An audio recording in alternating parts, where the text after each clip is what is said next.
Okay, I think I'm hearing something. Yeah, Prof. Morning. So I'm trying to be sure that all the systems are working fine. Okay.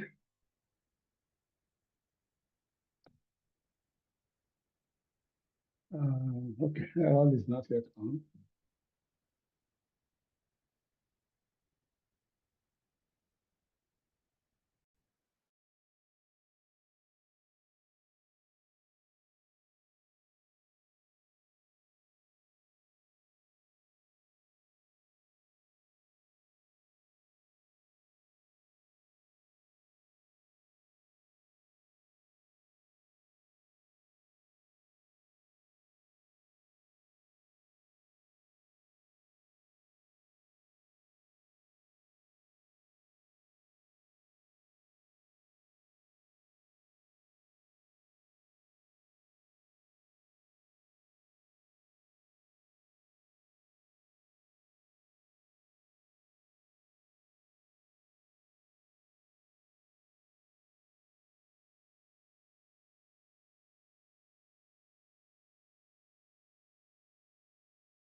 Okay, are we?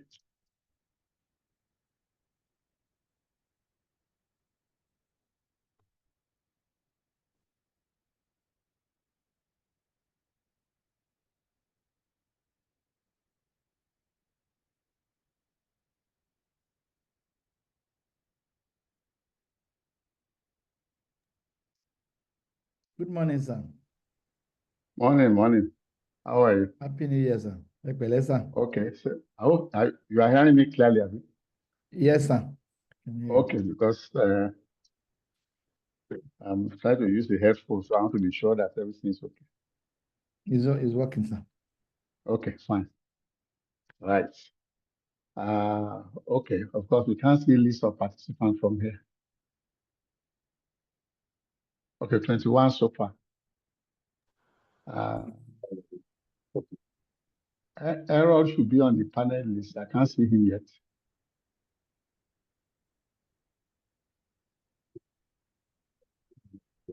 If you please ensure that Errol is signing as a panelist. And all those who are going to take part in this morning session, the EU head of cooperation, uh, and others. Yeah, okay.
This, you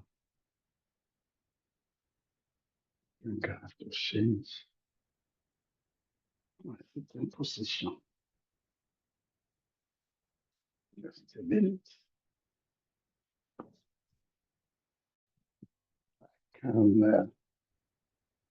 That must be.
Yeah.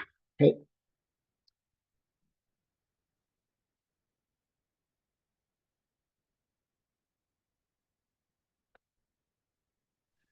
Hello, good morning, Professor Faborode. Hello, Mike. Hello.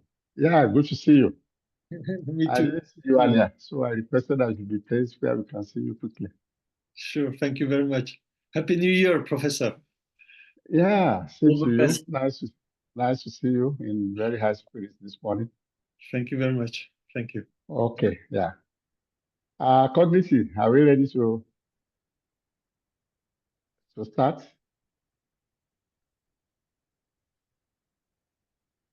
Um, I hope I'll be able to upload my short presentation.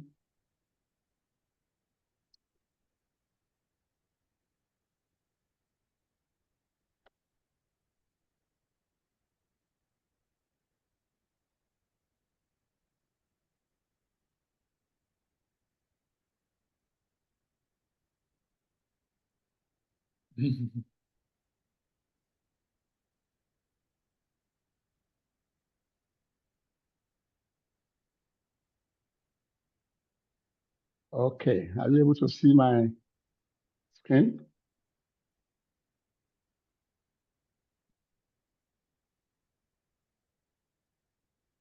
From my side, yes, I can see your screen. Oh, okay, that's fine then. That's fine. Okay.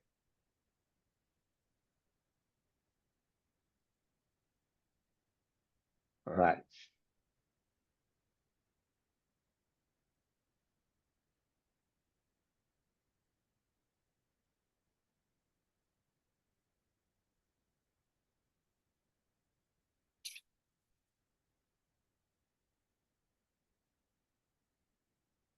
Okay.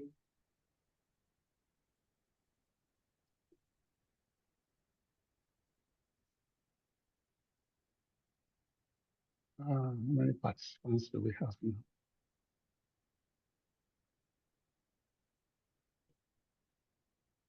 Cognitively, I think we are going to start.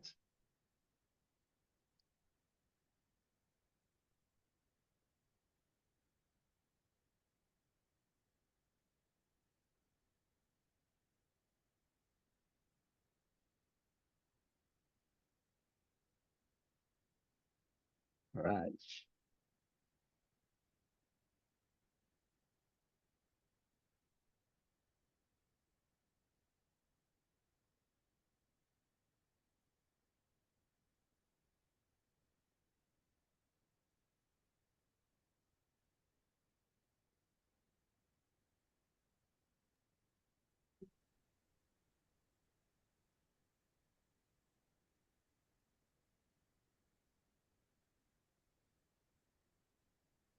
Good morning. It's Morning, Prof. 10:05.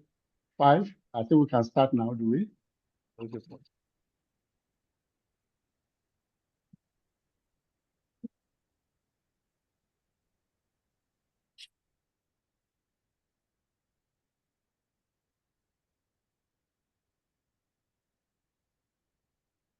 Only I couldn't access my.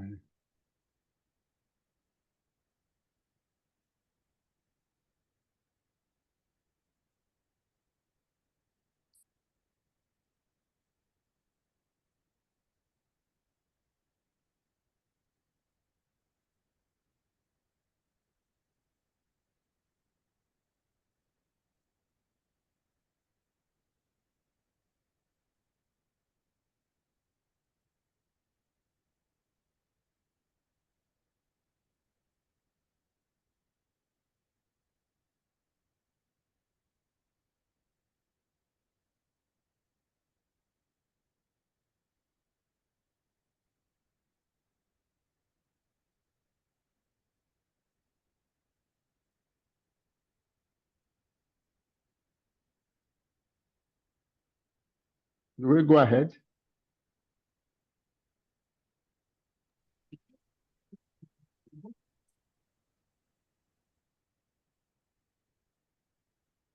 Cognitive.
Sorry, my connection just went off briefly.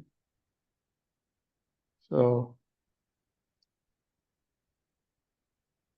am I still sharing? No, no, Prof. Yeah, my connection went off briefly. I think I'm back now. Yeah, it's fine now. Yeah.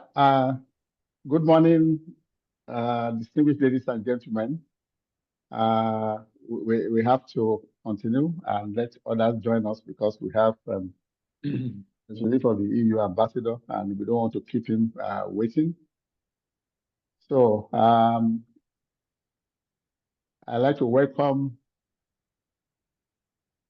all delegates to this workshop. And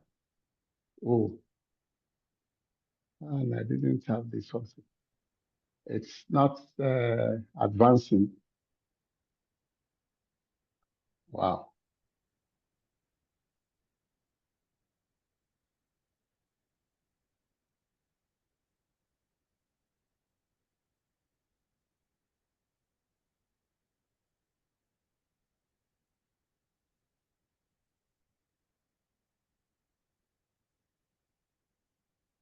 I'm sorry. I have to load again. Sorry, it's not moving forward. I don't know why.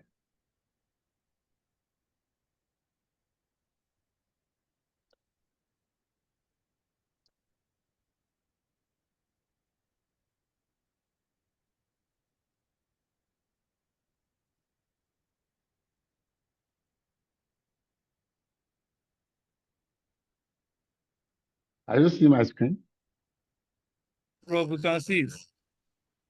Okay, only it's not Okay. advancing. I don't know why. Okay, it's advancing now. Thank you. All right, good morning, everybody. I'd like to welcome us to this customized training workshop for researchers.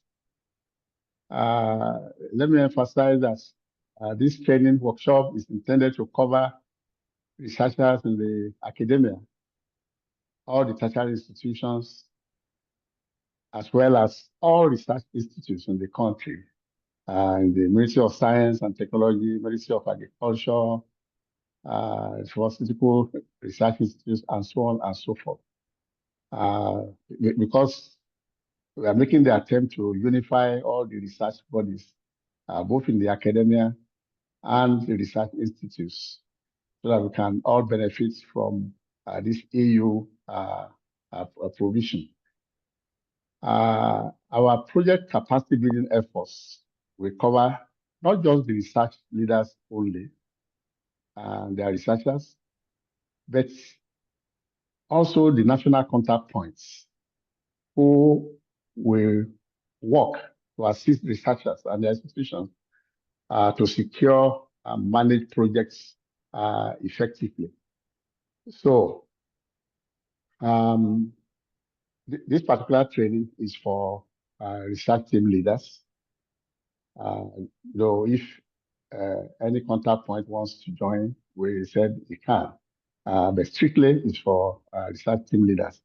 The specific training for national contact points, NCPs, and the institutional contact points, INCPs, will come up later in the month, 15th and 16th of January.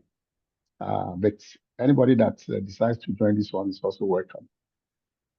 Overall, our goal, which is shared and is being supported by the European Union, is to create a vibrant and effective network and a corpus of goal-getting researchers and research consortia that will not only benefit the participating organizations, both within the public and private sectors, because we are bringing in SMEs so that we can have this collaboration between the academia and the industry sector, the civil society, and so on.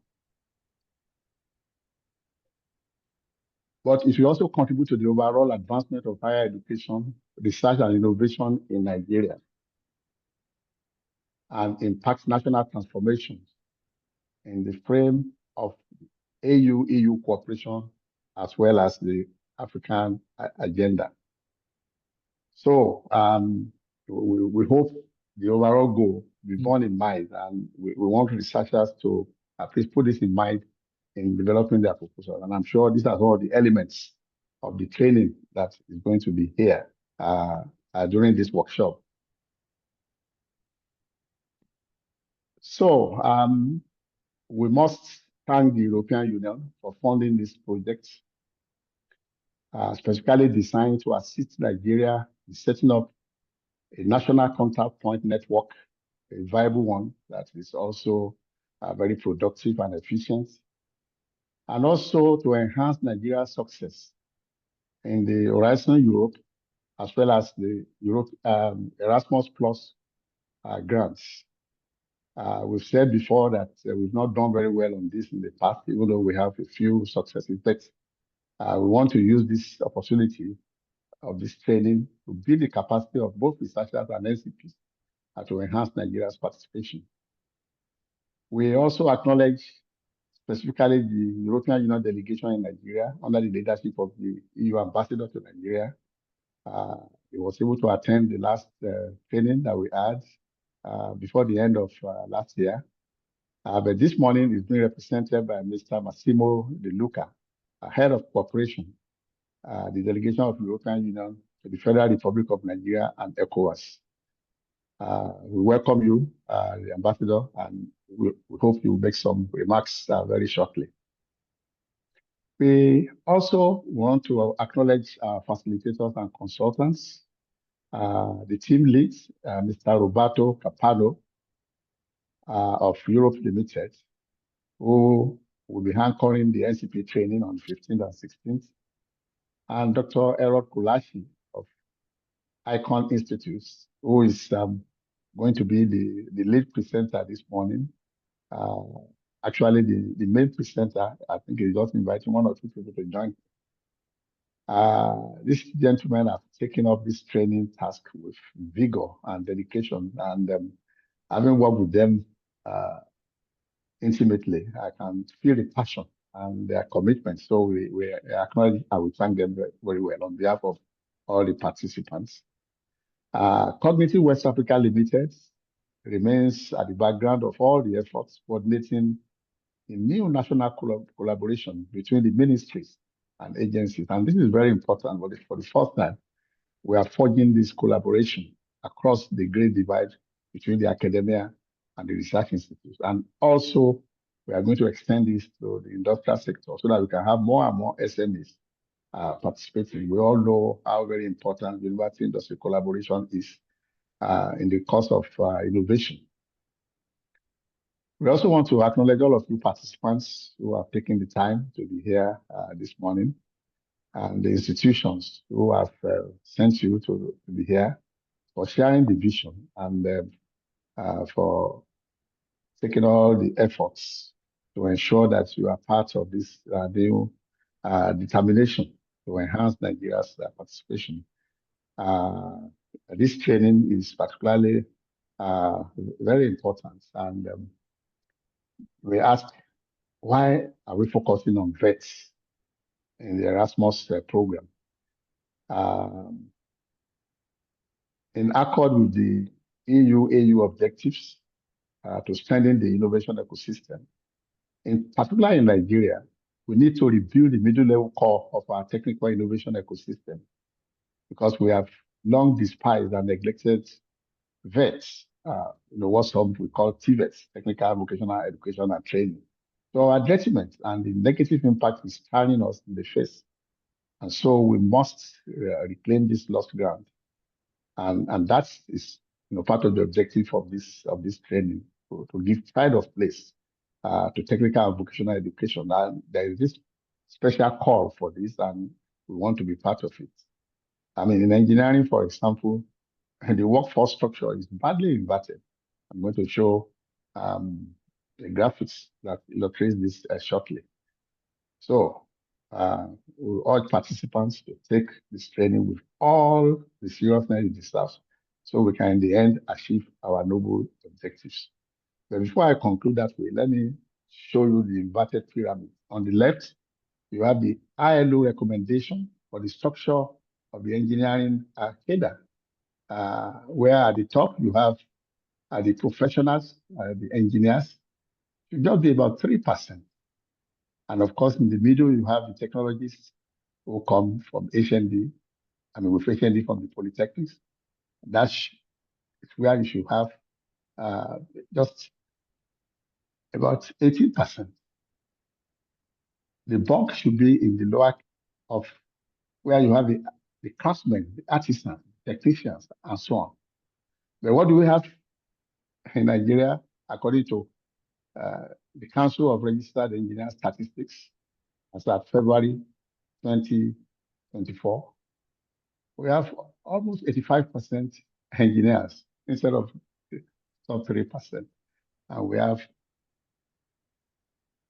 about 11% in the middle and a meager 4% at the bottom. So we need to rebuild, we need to reconstruct this pyramid. We need to take a number of steps. And giving this prominence to vets is one of the things that we need to do.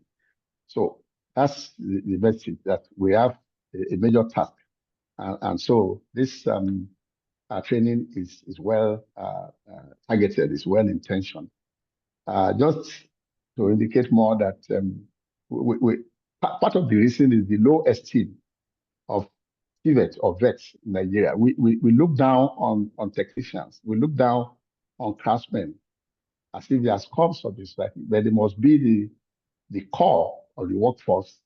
And if we are going to industrialize, if we are going to be productive rather than being a consuming nation, we need to strengthen the middle level of our innovation ecosystem. And so we must take efforts to do this. And a few of the things that we have said we should be doing illustrated there. You can read that up later. But what is important is that the EU-Nigeria partnership is taking this very boldly, and we are very happy at that. So I'd like to finish up again by admonishing all participants to pay special attention to this workshop. As I said earlier, our resource person for this morning, Dr. Errol Kolashi, is somebody who's highly experienced in the EU grants and project monitoring system. And I think our interaction in the last 1 year has given him the horizon to know exactly what we need in Nigeria. And I think that's why I say this particular training is customized for the Nigerian situation. And I'm sure at the end, you will agree completely with me about this prediction. So please fasten your seatbelts, get ready to ride with Errol, and be very worthy participants so that you can ask questions, engage in discussions. It's not a one-sided monologue. It should be interactive. And I hope that at the end of the day, everybody will be very happy with what we are doing today. So once again, thank you for coming as participants. And I thank the EUD and the head of cooperation who is with us this morning to make some remarks on behalf of the EU ecosystem. Thank you very much. So I think Cognitive will bring in, I hope it's already online, the EU representative to make his short remarks. Thank you very much.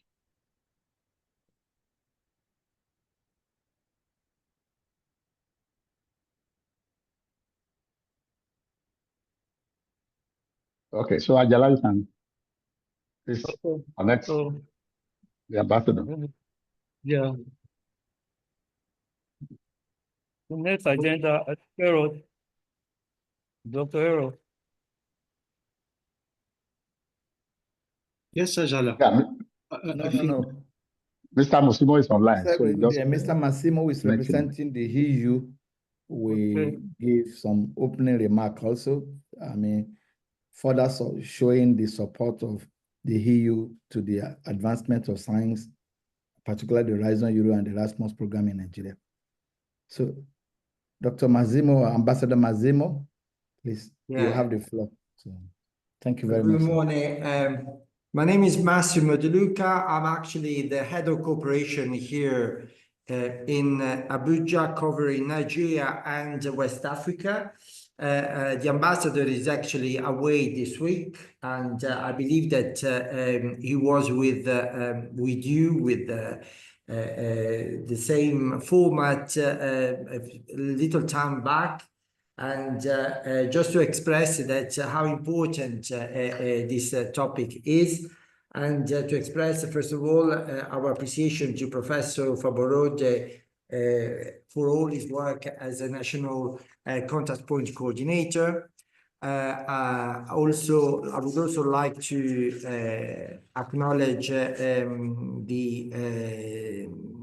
Ajala Ebenezer, the Senior Project Officer from Community Advisory, and all the other colleagues and experts that are making today's meeting possible, including the distinguished participants, the Nigerian scholars, and academic and research team leaders. I see that there are some 87 people attending. I really wish that participation is broad-based and covering many parts of the country, because I would like to emphasize this aspect at the very outset. Inclusivity of the process is of the essence.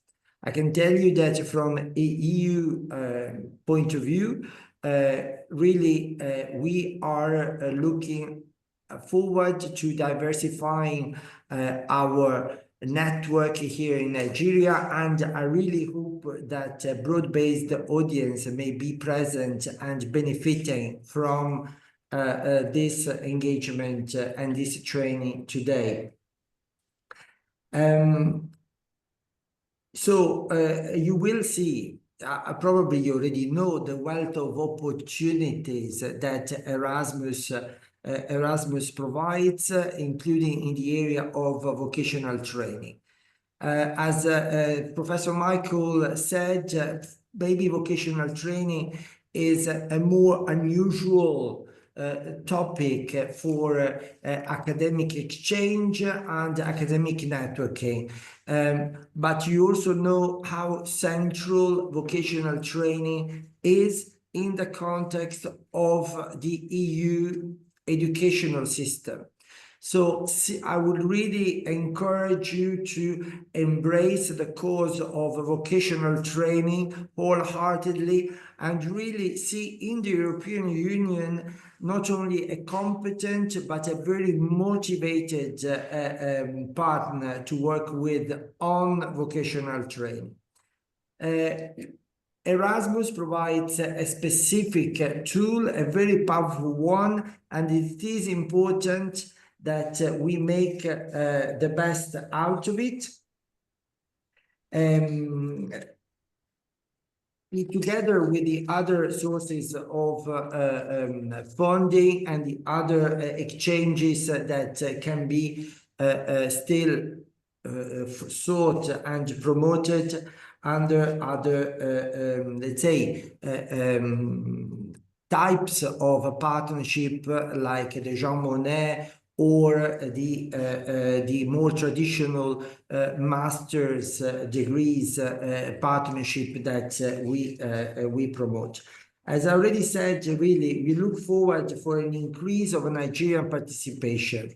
I wouldn't really label as very easily the quality of the Nigerian participation so far.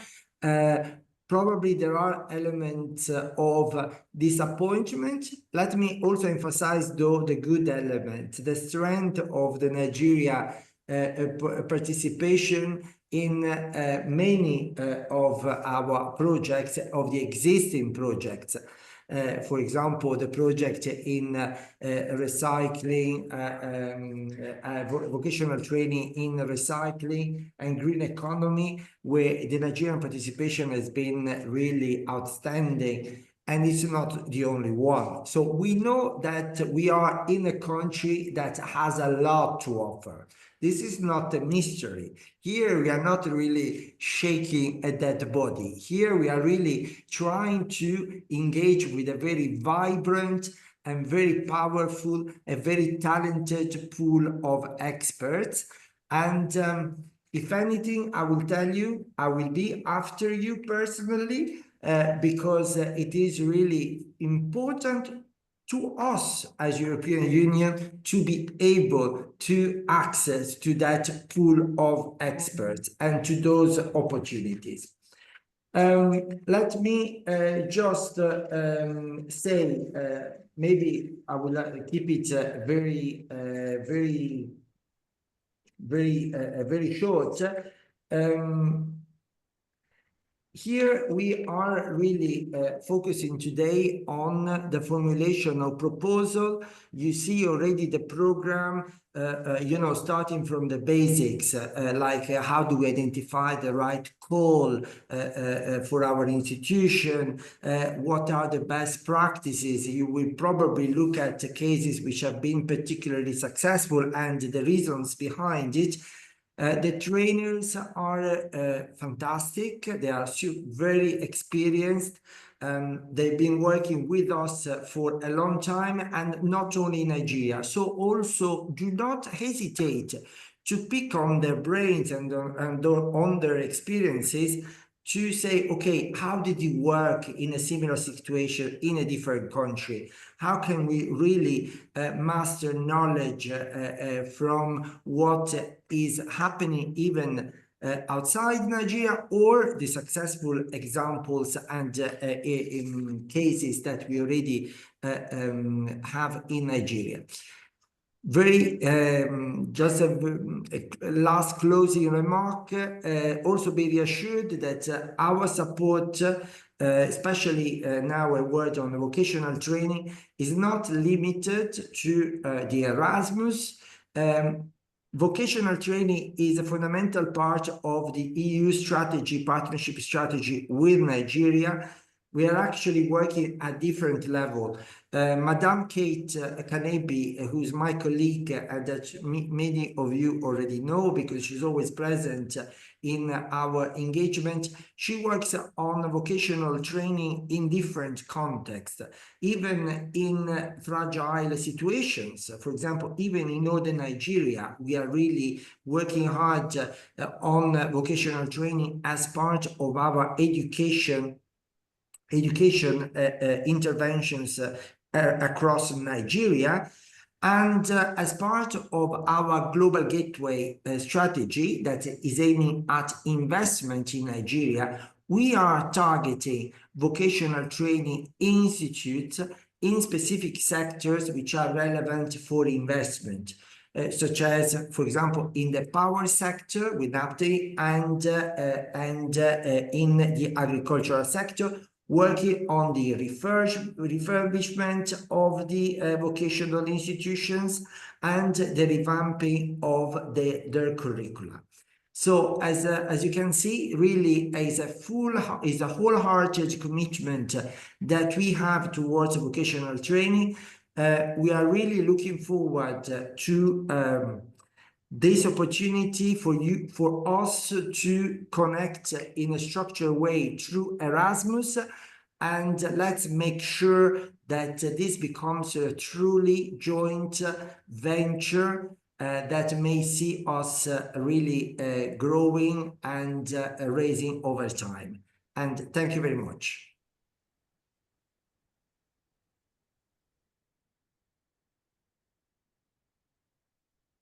Thank you very much, you. Ambassador Massimo De Luca, for your presentation and for putting this context. But perhaps, Professor Faborode, you wanted to say something before me. Please.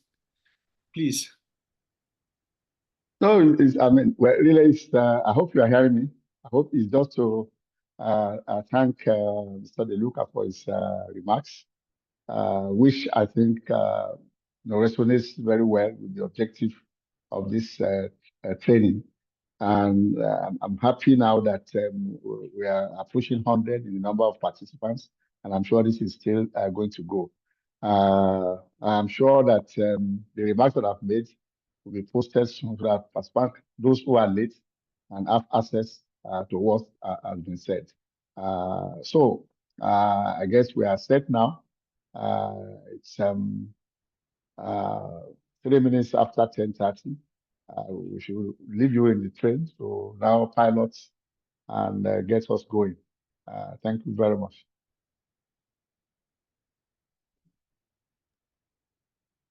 Thank you very much, Professor Faborode. I wanted also I was also very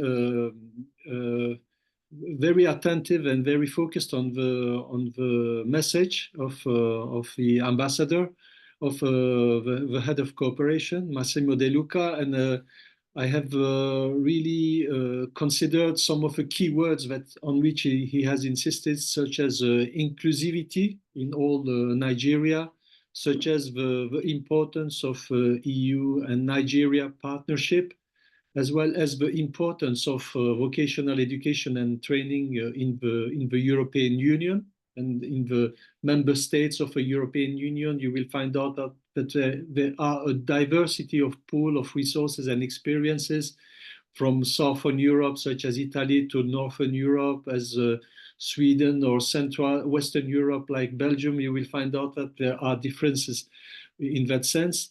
And indeed, the idea also is also to focus on writing the proposals and cases and present cases of success and reasons behind it as well. And I would like also to really also consider, in addition to this call, what Massimo De Luca has pointed out, such as can you be working also on northern Nigeria on that issues, and this is also a very important dimension, as well as the gateway strategy, and we will also consider this different approach so that we have the best connection and structure or to work between the European Union and Nigeria in that sense. Perhaps if I think that now it's time to give the floor to Community Advisory, because it wants also to present a message and some remarks. So please, the floor is for Community. Okay, very well then. Thank you so much. Thank you for this opportunity. I want to welcome every one of us to this workshop on writing Erasmus Plus proposals on capacity building in vocational education and training, the VET. We want to encourage all our researchers that we try as much as possible to turn in our concept notes as they have been forwarded to us, so that our work can get to be submitted. Just a very brief insight on what we do in cognitive advisory. So cognitive advisory is an African-focused consulting firm. We have offices in Lagos, Abuja, Johannesburg, and of course our footprint covers the entire continent, where what we do basically is to help. We specialize in research development, innovation strategy, funding, assisting clients like universities, public administrations, and research centers in identifying funding opportunities, managing project disseminations. That's one of the key things we do, and issue of project management. We help you to do this, where cognitive advisory also consult for Nigerian tertiary education, which is the third fund. We help Nigerian research group assess grant opportunity like Erasmus, which is the one we are talking about now. So if I want to encourage all the researchers present today to try as much as possible to submit and get our concept notes submitted to us so that we can help you and assist you in getting partners for your project. I wish us today a very successful presentation with Dr. Hero. I believe that positively Nigeria can make a change in the world and we can transform the world. Thank you so very much.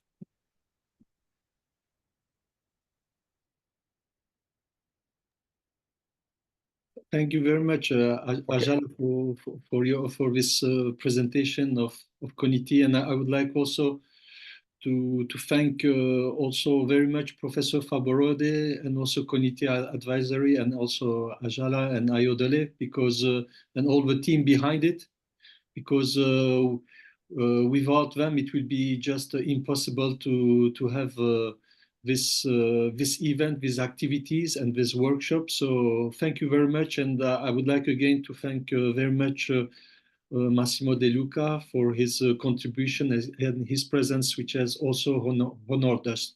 So perhaps if now we can, if I can share the screen, I would like to present the program of today. And then we can go indeed on the various aspects of a project's writing proposals. So now I will try to indeed have access. Okay, wonderful. And indeed, as an introduction, we had the welcome and contextual remarks by Professor Michael Faborode. Then it has been followed up, as you can see, by the presentation of a head of cooperation, Massimo De Luca, on the importance of vocational and educational training between EU and Nigeria at different levels, such as the Erasmus Plus program, the Gateway Strategy, and the specific EU-Nigeria bilateral relation, as well as a presentation by Ajala of the role of community advisory. Now, indeed, the idea of the first workshop is to identify the right Erasmus Plus vocational education and training call for proposals, and also considering this, how to shape the concept note as a Nigerian strategic partner, because I will offer you also the possibility to get familiar, if you are not already, with the EU funding and tender portals. It's a key website resources through which you can find indeed all the important call for proposals, and it's very public. And the idea is also to find the right call for proposals, because you have thousands of calls for proposals at some points. And the idea is to find the right one. And even in the vocational education and training calls, you have different regional calls. For instance, the one for the Mediterranean, which considers North Africa, the one for Sub-Saharan Africa, and other regions of the world. So it's really important to select the right call, because when you would like to have access to all the information and all to the data, it's important to have this in mind. And it will be also important also, if it is not already done, to talk also about the participant identification code. Some of you and some of your institutions are already aware of the importance of this. Some institutions in Nigeria indeed have a participant identification code, but some do not have a participant identification code. So we will also insist on the importance of having a PIC, because without it, your organization or your institution, if it doesn't have a PIC, it could not be a partner of a European consortium and a European proposal. So it's very important to have this also in mind. Next, the idea will be also to consider the notion of a concept note. Basically, a concept note is a proposal idea, and in that sense, how you who are representing your organization, your institution in Nigeria, could really have a strategic role in shaping the proposals. And this is one of the key aspects, one of the key challenge to consider, because proposals that is submitted to the European Union has objectives, have also impact, have also conditions of eligibilities, have also such as specific thematics. And through example of activities also, I would like also to share with you what is important in that respect, so that when you engage, when you decide to engage in such a call for proposals, you know that it is important to consider some objective. And indeed, we will also consider sub-Saharan priorities, which includes also the Nigeria, in the context of Global Gateway Investment Package. It's an approach, a strategy of the European Union that focuses on co-development between the European Union and here specifically with Sub-Saharan Africa, as pointed out by Massimo De Luca, the head of cooperation.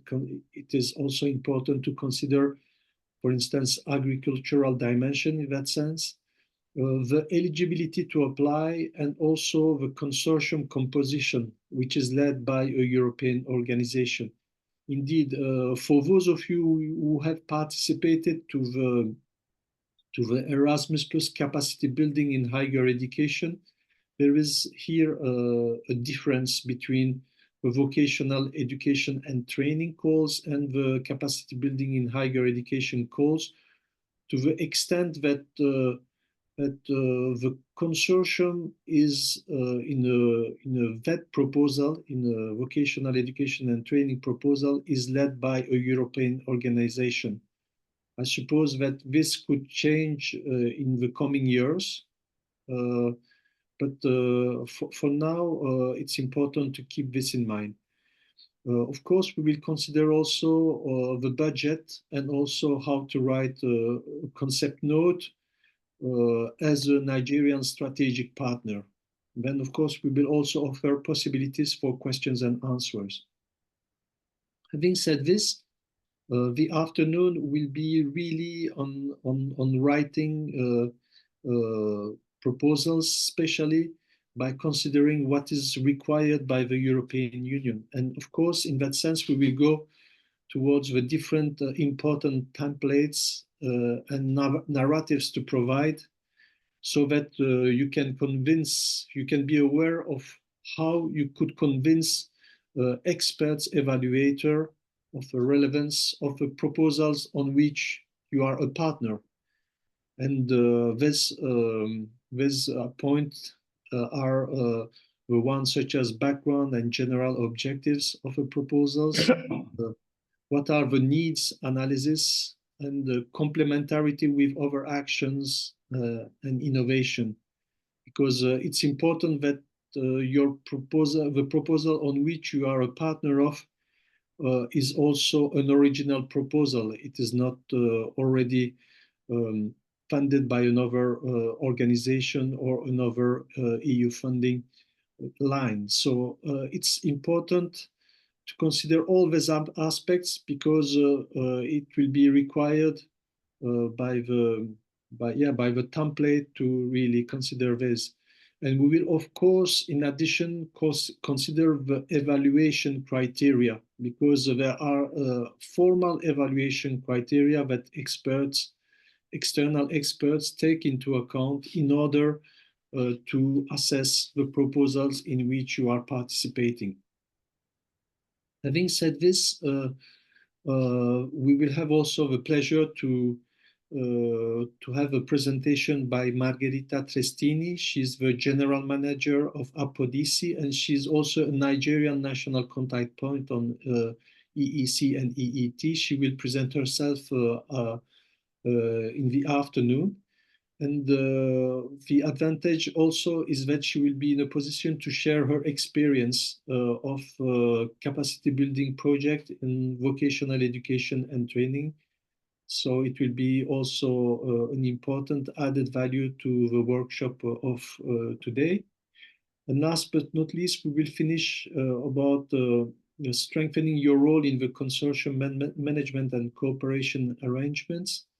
And here, in addition to the evaluation criteria of the European Union that I will share with you, I will also show you what is important to consider when developing the partnership or the cooperation arrangement of that proposal. And in that sense, it is also important to give you some ideas on how to search for partners, and especially or European partners or European coordinators through different possibilities and options. And this will be shared, of course, this afternoon with you. We have also considered to have some distance following the idea of Professor Faborode to have this workshop, these two workshops today, so that we share with you the maximum of information and experiences and conditions of success, so that you can be also in the position to develop your concept note by considering the different parameters of this call for proposals, and leaving you so time also and reflection, and allowing us to meet again for the second day of the workshop, which will be held indeed the 21st of January, Tuesday 21st of January. And we will continue here. It's of course a tentative program agenda for the second day, but it could also change. The idea is, of course, to consider the different dimension of proposals that is submitted to the European Union, vocational education and training. And in that sense, it's important to bear in mind that the experts, external experts, will evaluate the project design in which you are a partner, and also how you are going to implement your project. So that means that they will look at the concept of your project, what is your methodology in order to achieve the design and the implementation. How are you going to ensure the project management? Are there quality assurance of the project? Do you consider monitoring and evaluating also your project when it is implemented? And above all, projects needs also teams, staff, and experts to implement it. So it is important to have European experts and Nigerian experts. And if it's also, it could be also open up to other African countries, neighboring countries, or in Western Africa or any other countries in Sub-Saharan Africa, provided there are convergences of needs and objectives. So it's important to have experts in both sides, the European Union and Sub-Saharan Africa, and in particular Nigeria, to implement a project. Experts will look also on the cost of a project, how much does it cost, and how the project is financially managed. I will also share with you the evaluation criteria and how one could consider this evaluation criteria when writing down the project design and implementation of the projects. Of course, all these workshops will be followed by questions and answers, allowing you to ask questions and we answering to you as best as we could. Among other projects, and above all, a funded project by the European Union needs also to be convincing regarding the impact of a project.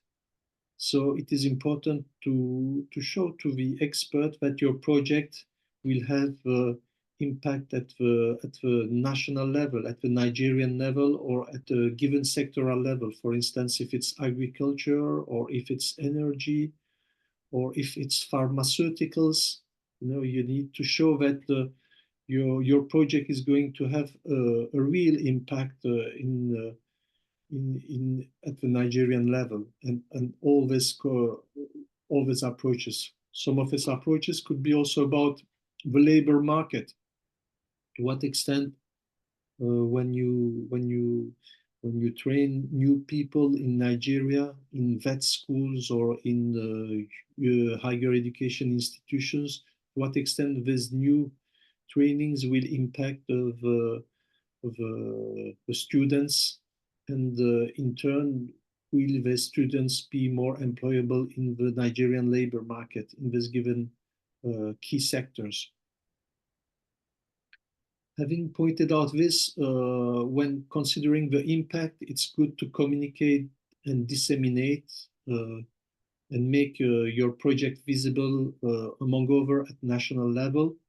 So the inclusivity in that sense is important. Communication to external stakeholder, disseminating the main results of a project to the interested actors in Nigeria is also good. And among others, the visibility of a project, for instance, presenting the project in website, in social media, in national and international conferences is also important.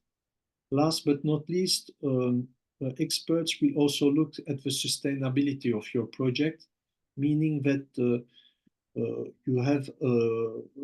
you and the European partners will have a funding, and this funding will stop after 2 or 3 years, depending on how long you want your project to continue. But then it's important to show that as soon as the project funding, EU funding has stopped, that your project will in any way continue. So one has to be innovative in terms of idea or present ideas that the project will be sustainable and supported by your own institutions, or that new type of fundings or new funding commitment could be mobilized to do so. This will be the program of the second day for the morning.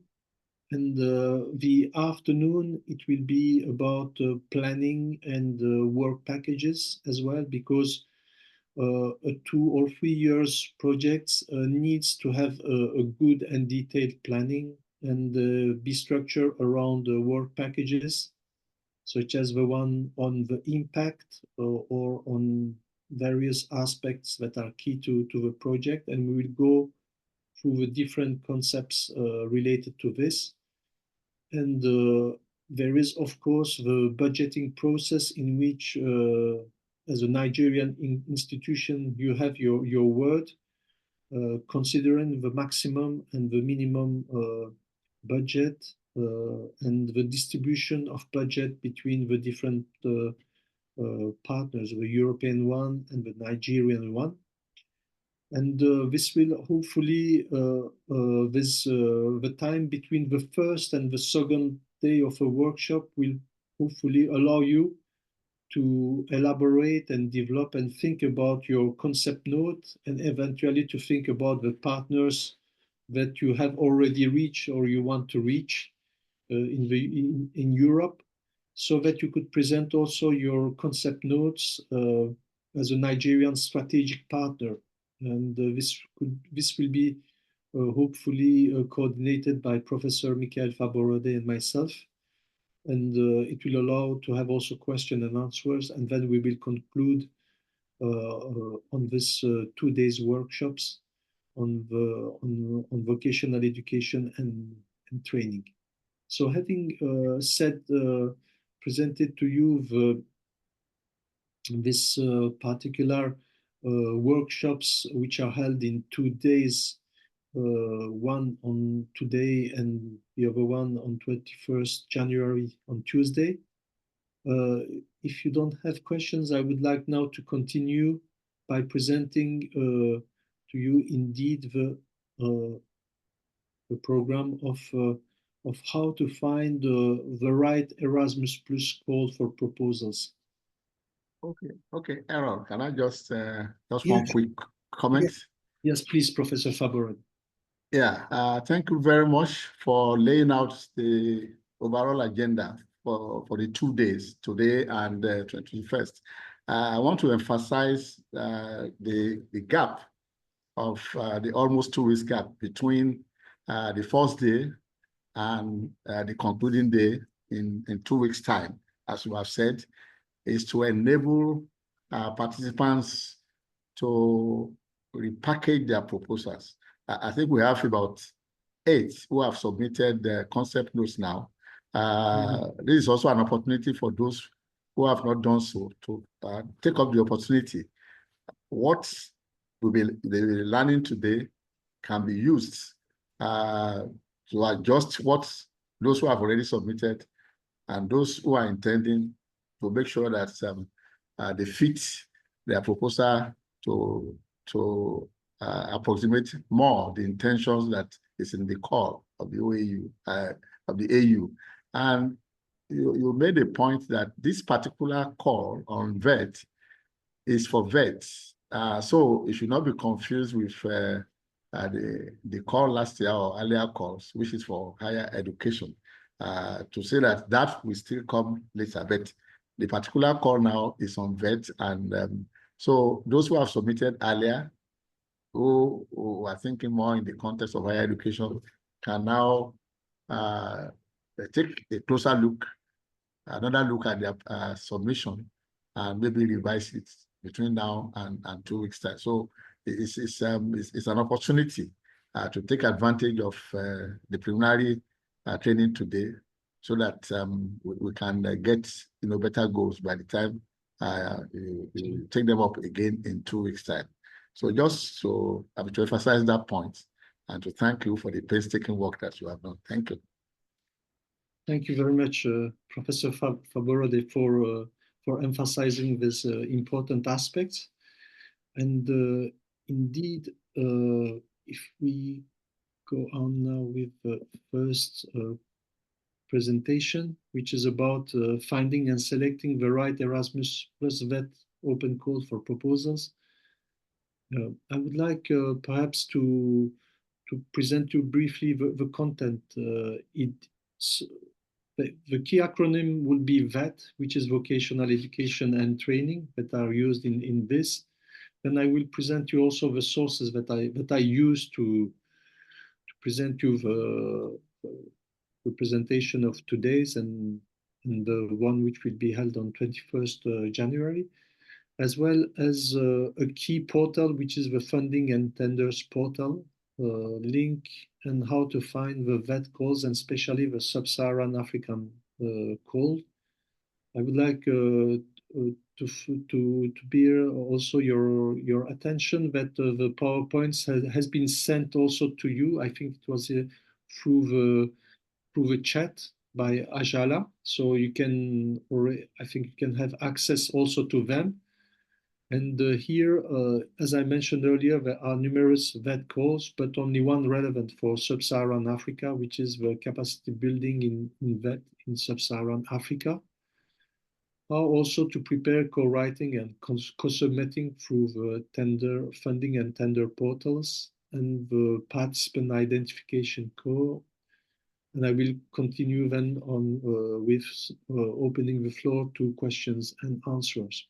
And indeed, the main sources, among the main sources, because I will present to you also afternoon additional sources,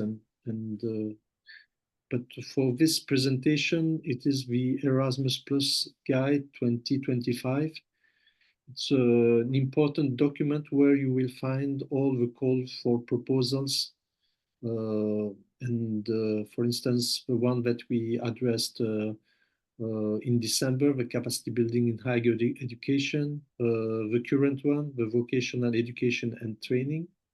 Then you have also the link for the EU funding and tenders portal, as well as the link to the European Union's Education, Audiovisual and Culture Executive Agency, the EACEA, and especially what they are saying about vocational education and training. And it is there that it is the ACEA which is actually receiving, in a sense, all the proposals, and which is organizing the evaluation of these proposals by experts which do not have conflict of interest in this type of evaluation.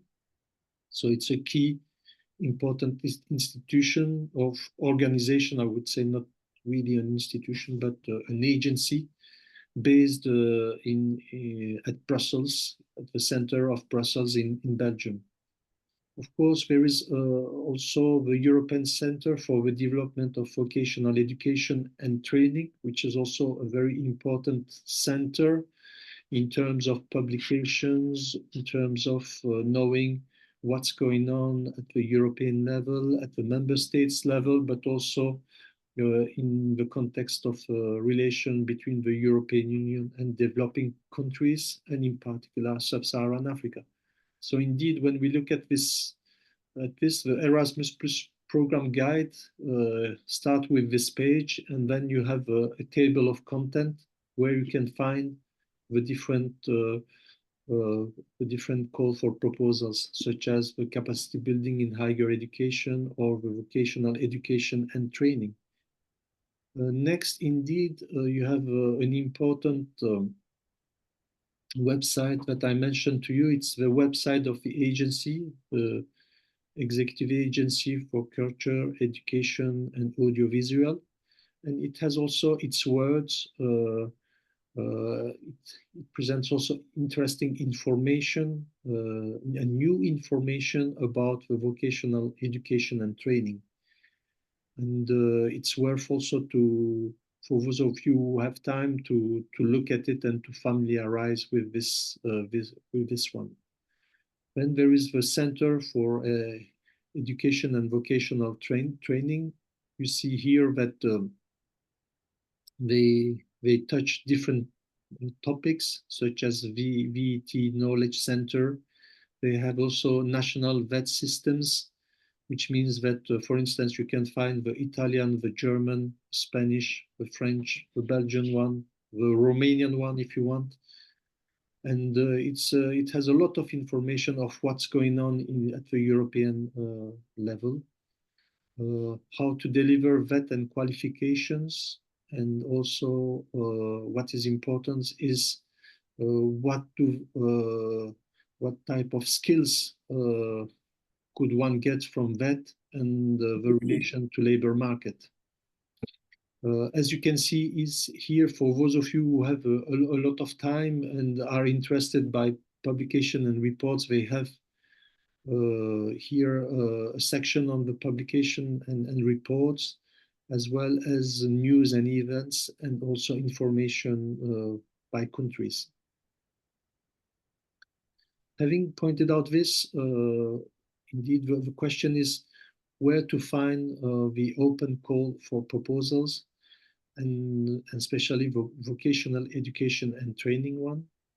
And here is an important link that I would suggest you that you could bookmark. It's the link for the EU funding and tenders portal.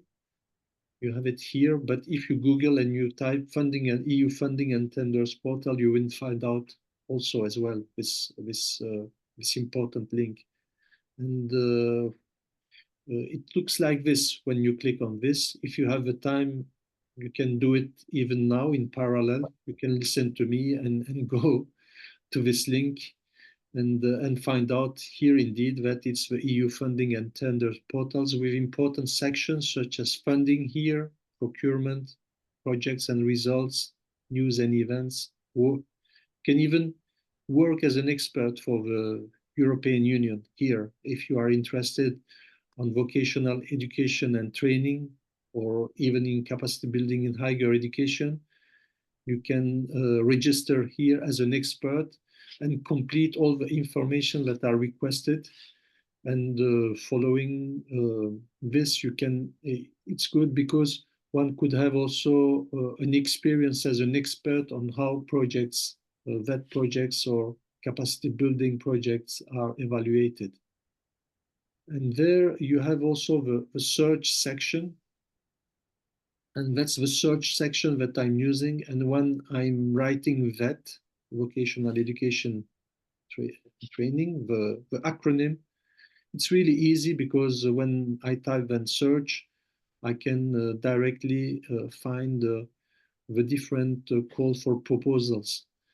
And if you do this, you'll probably find out easily the capacity building in sub-Saharan Africa. And this is the one that is important that we are considering. It is in the context of this call that of this open call that I've been developing this PowerPoint presentation. You see also that the call's opening date is 5 December 2024, so a little bit before the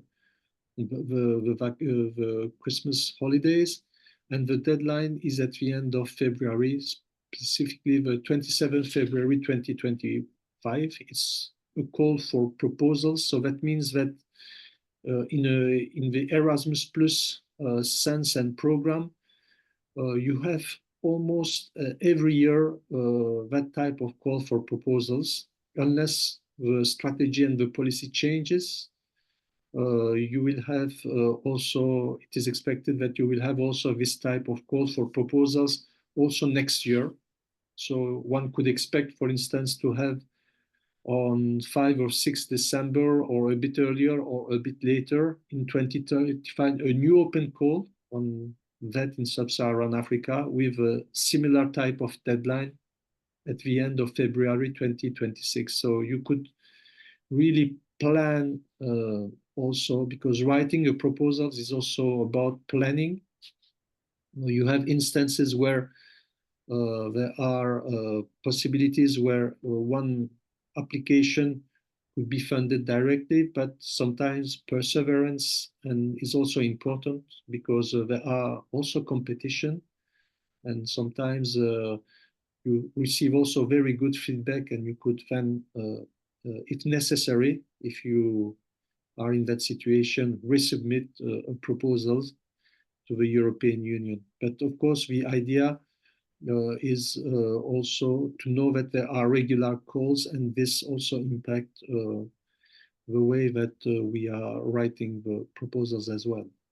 Considering this, indeed, we have now, we know that it is what interests us is the capacity building in sub-Saharan Africa calls, and there is also a way that is that qualifies that identifies this call. It's Erasmus ED 2025 CB, capacity building, VET, vocational education and training, and sub-Saharan Africa SSR.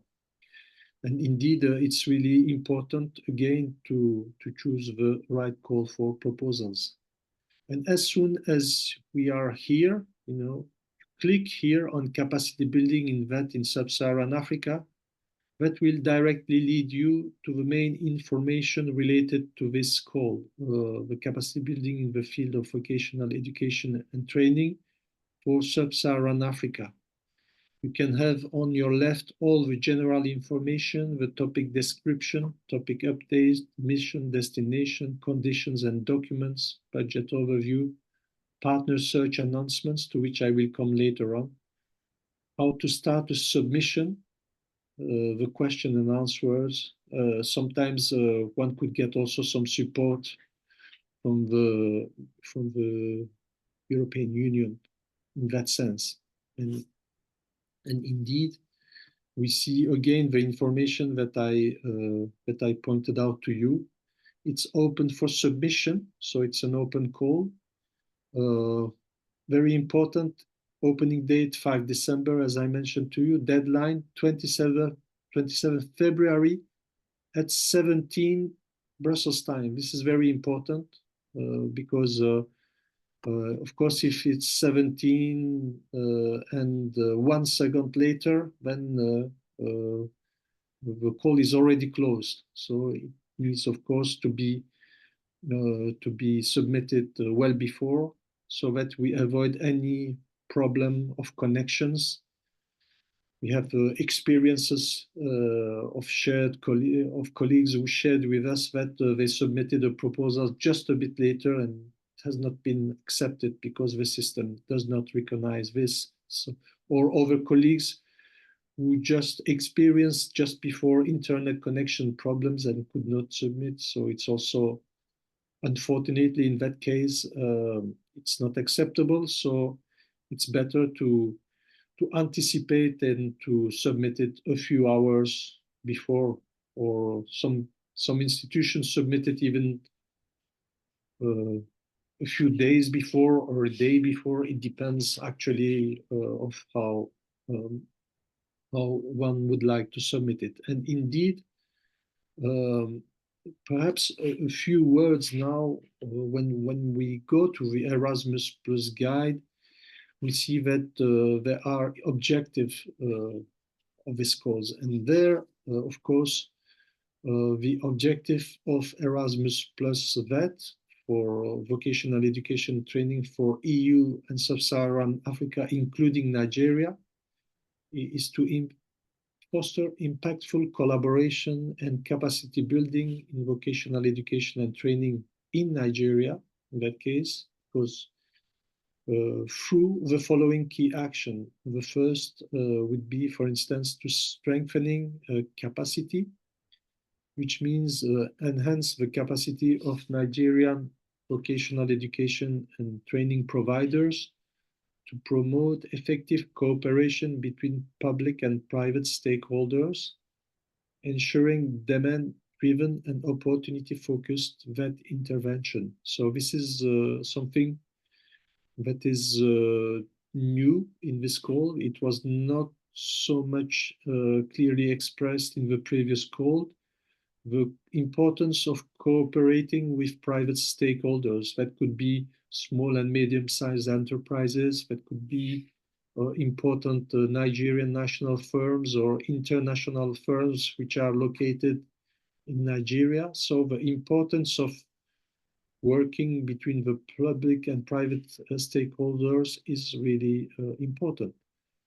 Secondly, it's improving quality and responsiveness, meaning that elevating the quality and relevance of the vocational education and training system by aligning skills provision with socioeconomic opportunities and social developments, increasing the labor market impact of vocational training.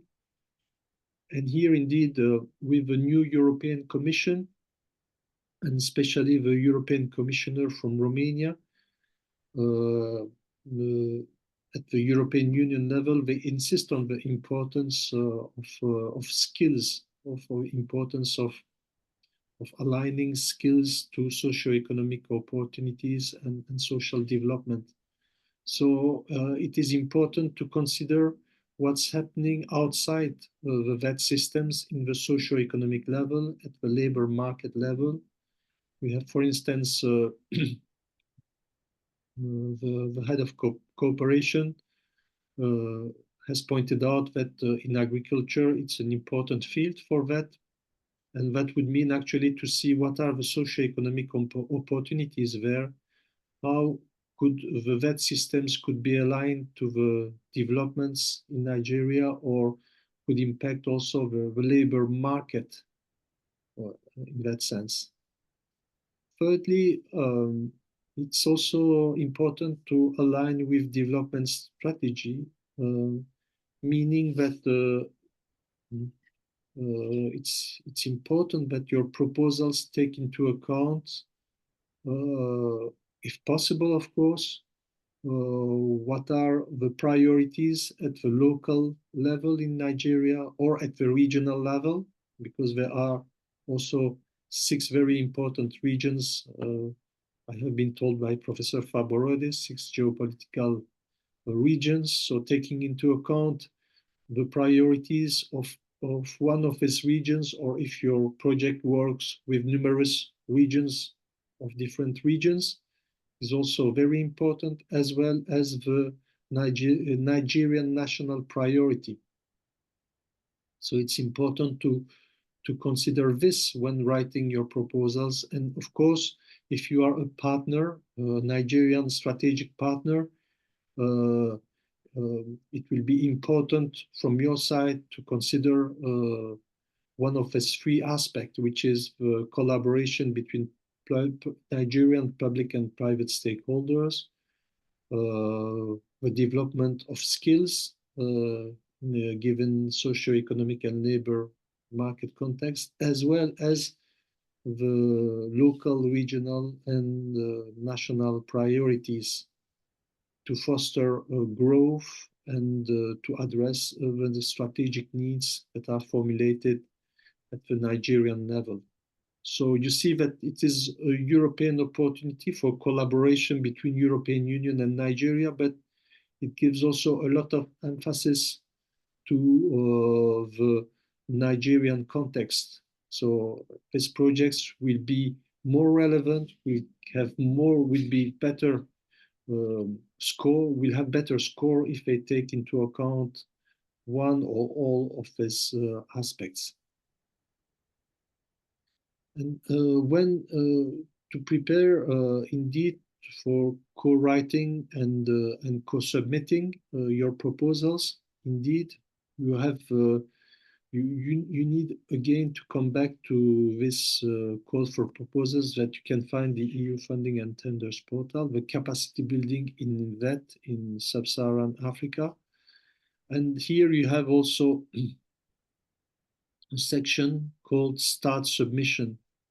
Although you cannot yourself submit, because it's a European institutions who needs to submit, you can have your influence and have your say on this. And, and the idea of one of the objectives of this proposal is also to make you aware that it's important that you formulate your opinion and your view, considering previously pointed out objectives, and to understand also how one could submit such a proposals.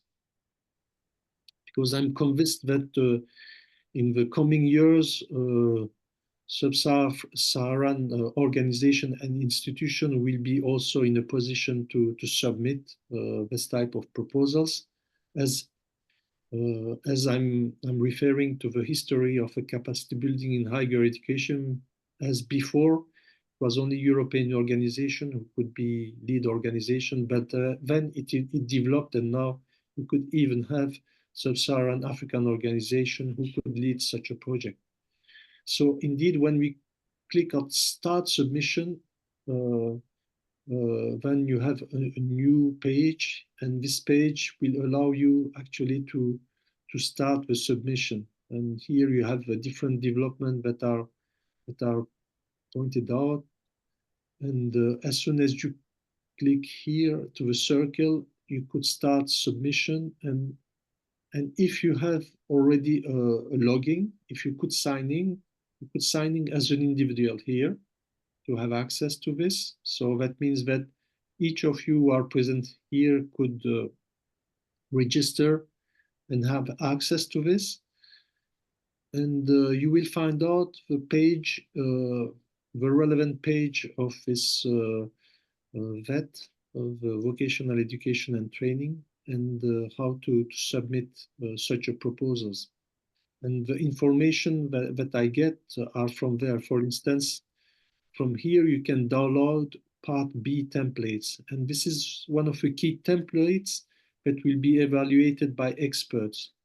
They will look at these templates, at what the European organization and your organization are proposing in terms of relevance, in terms of design and implementation, in terms of impact. And there are, of course, competition for this type of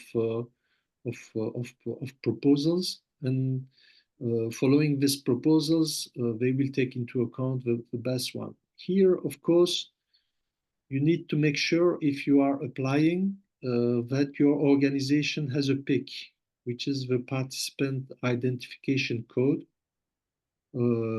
Either you know the PIC, which is a 9-number digit, or you can create one by asking to your institution and your organization to commit for this.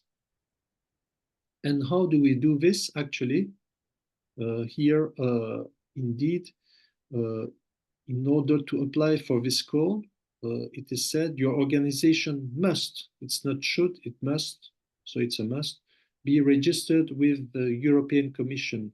If you know the unique 9-digit PIC, participant identification of the organization, enter it directly. If you do not know the PIC, try searching for the organization using the search button below. If you still cannot find your organization, you may apply for the PIC using participant register in the funding and tender portals. So it's really important to have a PIC. We came out, we have been informed that an important number of Nigerian organizations or stakeholders on that do not have a PIC. So one has to have this PIC if you want your organization to apply.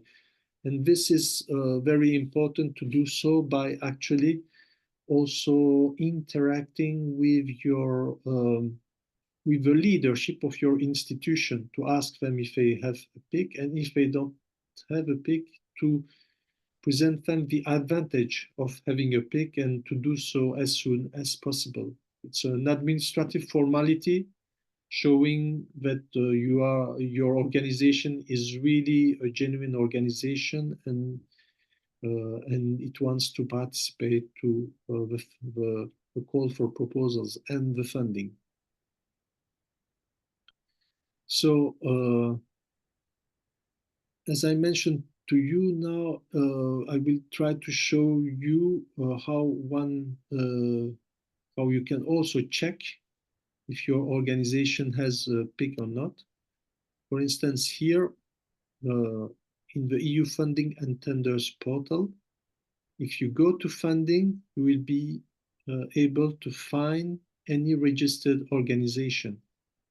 And here, indeed, when you click just university, you'll find out that there are at least 180 institutions in Nigeria, because I have clicked also to Nigeria, which have a PIC, participant identification code. For instance, you have the Department of Sociology and Anthropology, Obafemi Awolowo University, Ile-Ife, and it has a PIC, which is here. The number of a PIC is here. It starts with 8 and finishes with 9. The Archivers University, Owo, has also a PIC. Lagos State University of Science and Technology, Ikorodu, Lagos State, Nigeria, has also a PIC. And the Department of Oral and Maxillofacial Surgery at the University of Maiduguri Teaching Hospital has also a PIC. So you have 180 institutions or organizations that have been allowed to have a PIC. But now you see also a difference between here a declared PIC and a validated PIC. So that means that you need to make sure that the European Commission validates your PIC. If it's not validated, you can still use it for an application if it's declared, but the best situation, of course, is to have a validated PIC. And this implies, of course, to find out if there are just one PIC for your institution, that there are not numerous, and that you have a very good interaction with the European Union so that you can have your information validated. Because at the end of the day, if it's green like this, it's a very good sign. And you can indeed not only apply to this call, but to numerous calls. You don't need to do it for each call. As soon as it is validated, it's good for a long time. And indeed, if you don't have a PIC, how to get a PIC number, I propose you also to follow the different steps which are here at the following link.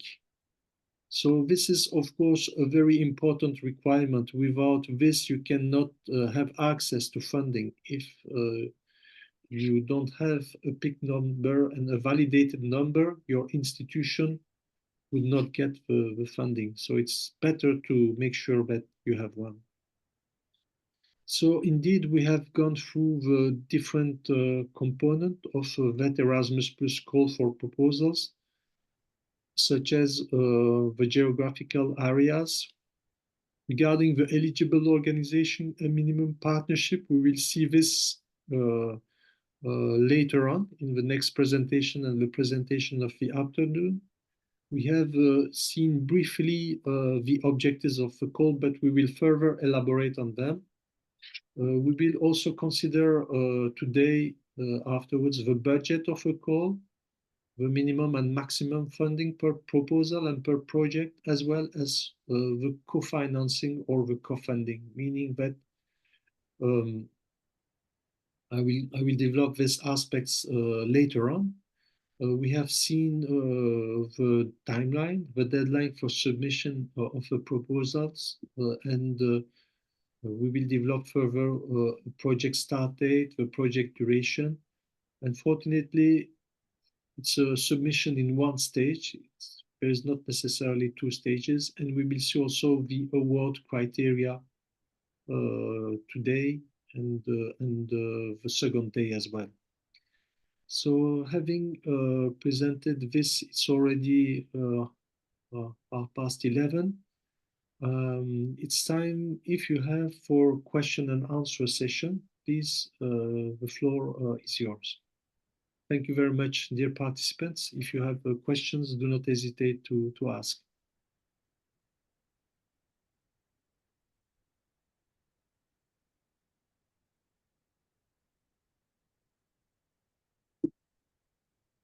Ajala? So please, it's time for us to ask our questions. So you can just do by raising your give us a signal, ask question, relevant questions. We have three hands, Ajala, if you can coordinate, please. Okay, please, for the three hands. Rashida here. Okay. Can I we speak have up? Yes. Yes, okay. Good morning from this end, and Nasarawa State University, KFE. Rashida is my name. My question is because it shows us some resources that we can lay our hand on. Sorry, doctor. Can we see your face, please?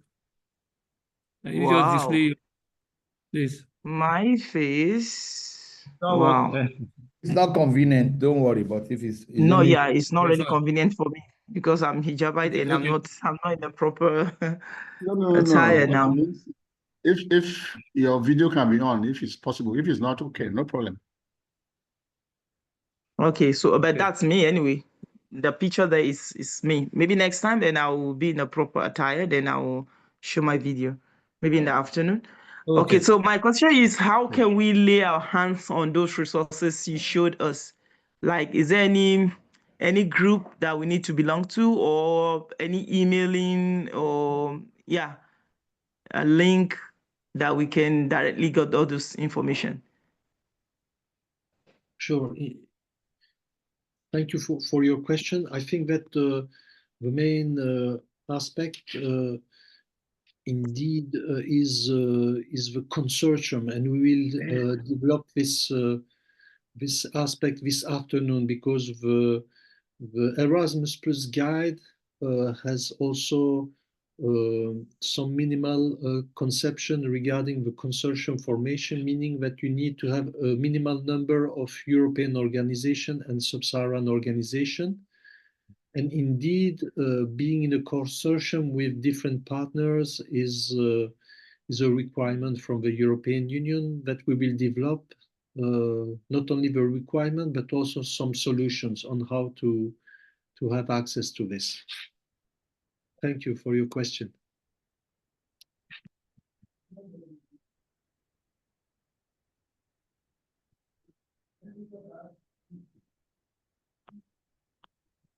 The next one, please, Ajala. also maybe we should let Al know that most of those material you presented are in the link you presented are in the manual or the training material that has been circulated by Ajala.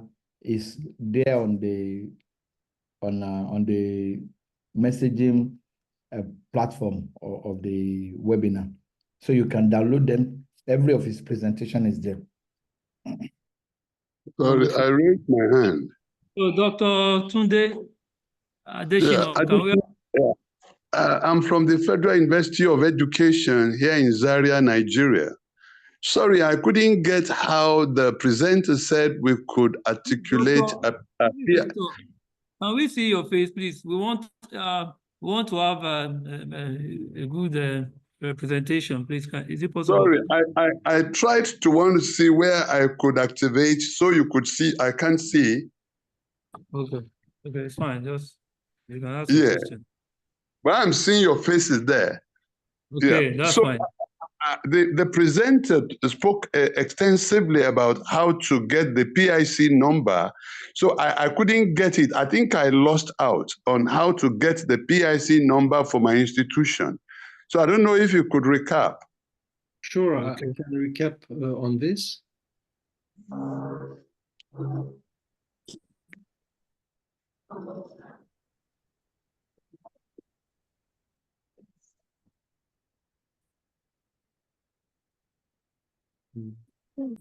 Do you want to answer that question now, or will? Yeah, of course I can answer. I'm trying to get to the PDF. Okay. Let's take just a few moments. Thank you. Super. Okay. So, Professor, when you are in the EU funding and tenders portal, you have here the section, the funding section. And from the funding section, it will allow you to go to participant register and find a registered organization. So the first suggestion is for you to check if your university has already or not a PIC. And you can find out there if it has a declared PIC or a validated PIC. And here, when you can write the name of your university. And in principle, if it's declared or validated, it will show off. If it is not declared, then it will be important to exchange with your authorities and demand if it's possible to have, if they can do the necessary steps to have a PIC. And for this, I have also another link that describes how to get a PIC from the European Commission. I mean that it's an institutional engagement from your organization, from your institution or your university. And that means that they have to be committed at the highest level to have a PIC number. And there you will have the different step explaining how to get a PIC number from the European Commission. And indeed, these are the two options. Either you have one and you can find it in the EU funding and tenders portal, or you don't have one, but then the leaders of your university has to ask for a PIC to the European Commission. Thank you for your question. Okay. So the next question from the Professor Alade Amos. Can we have your question, please? All right. Good morning. I'm trying to put up my video, but I think you've not enabled the link to put up the video. My question still relates to that PIC. For some of us, we have a direct link with the management. Sorry, I'm from Yaba College of Technology, Lagos State. If we can get a link through which the leaders can actually make that request, then we can forward it to them. And I want to know if it takes a very long time. For instance, if we put in for these concept notes and you get to the point of submission and you will need a tick number. So will that not be an easy? So is it going to take a very long time? If it's not, then it will be good for you to just let us have the name, we forward it to our leader, they can make that request so that that can be done before we get to point of submission. So that's just my comments. Thank you. From my experience, the European Union and the European Commissions are very reactive. So when there is a demand, they respond very quickly to this type of information and request. They send emails. They also directly they send emails. They consider. They respond also in the system as well in the EU funding and tender portals. Remember that. Sorry here. When you sign in, they will send the information in the account that you have created there. So they are, I would say, very, very, very quick in answering, responding. And of course, they also make clear any information that they need from your side. For instance, who is the president of your institution? They may ask also the statute of your institution when it was created and questions of that sense. And as soon as everything is has been informed, then they make a brief assessment if everything is there, and then they can be very quick in accepting this, and delivering a pick. But of course, again here, it's really important first to find if your institution is already registered. This is, I think, the most important, so that it avoids you to go for nothing to this pick process.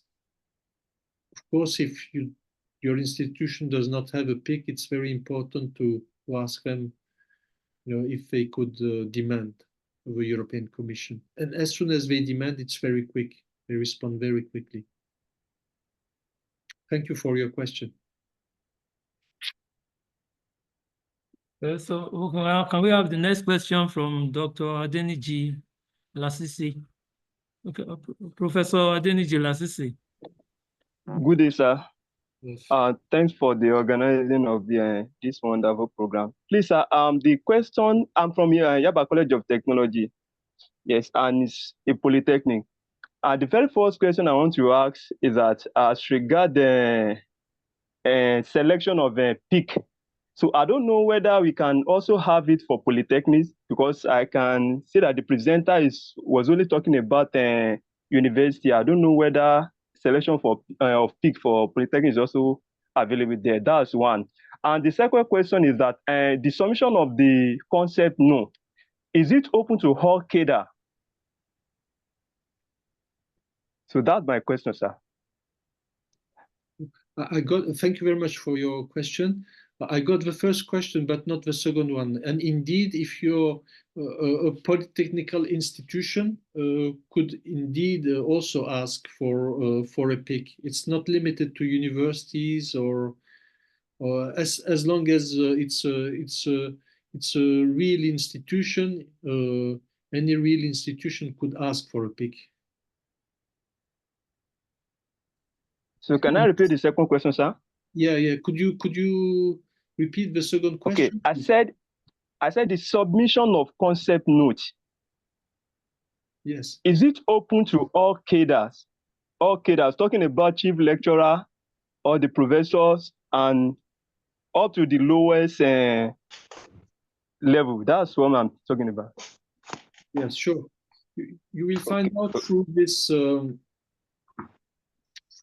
workshops that it is important to distinguish the concept note from the part B, template. The part B, I will show you later what it is about.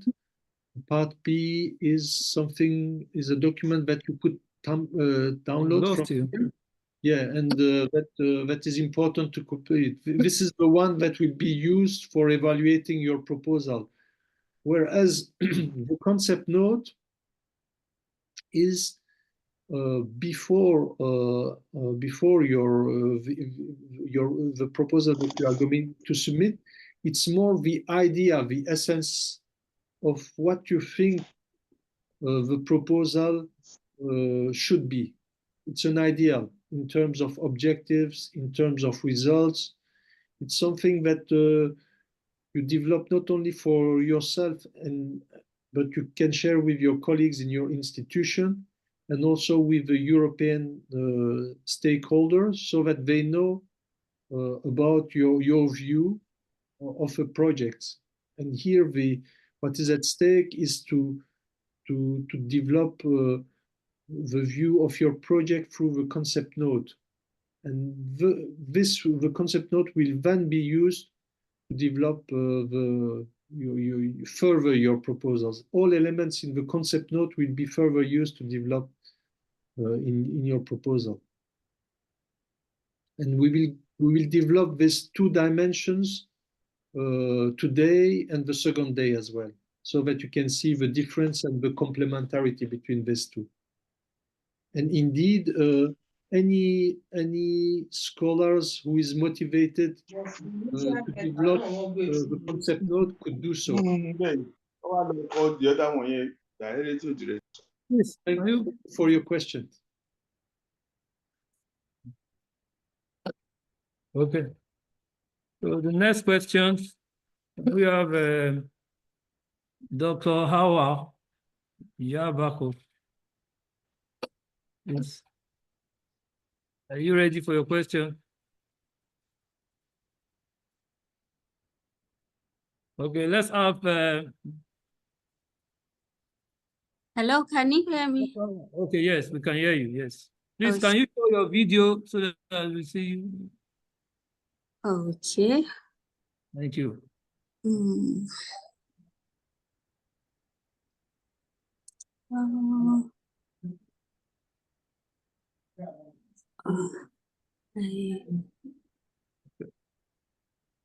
If it's taking longer time, you can just ask your question. But Okay. please, let every other question, let us note that our video is supposed to be on when we are asking questions, please. Thank you.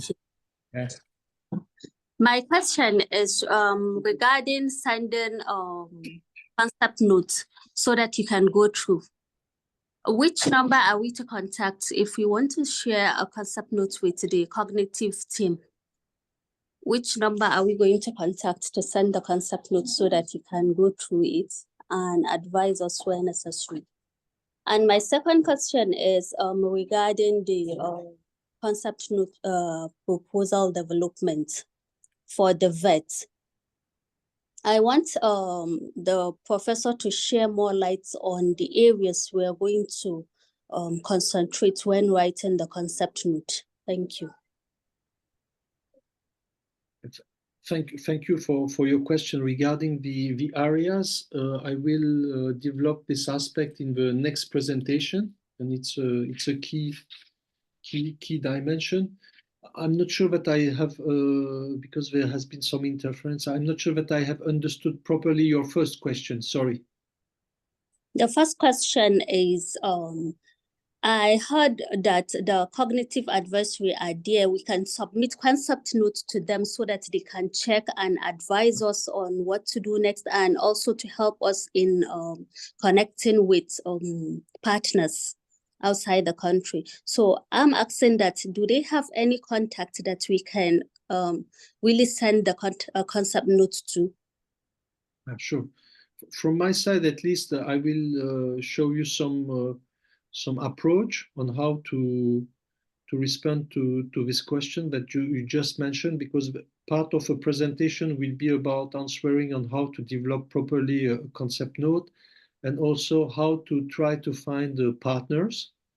And at the same time, since it's a direct question to Cogniti, perhaps Ajala could answer to this, please. Oh, yes, yes. So what you can do, Doctor, we'll share with you in the chat here the emails for you to forward the concept note too. So once you share it with us, you give us your details.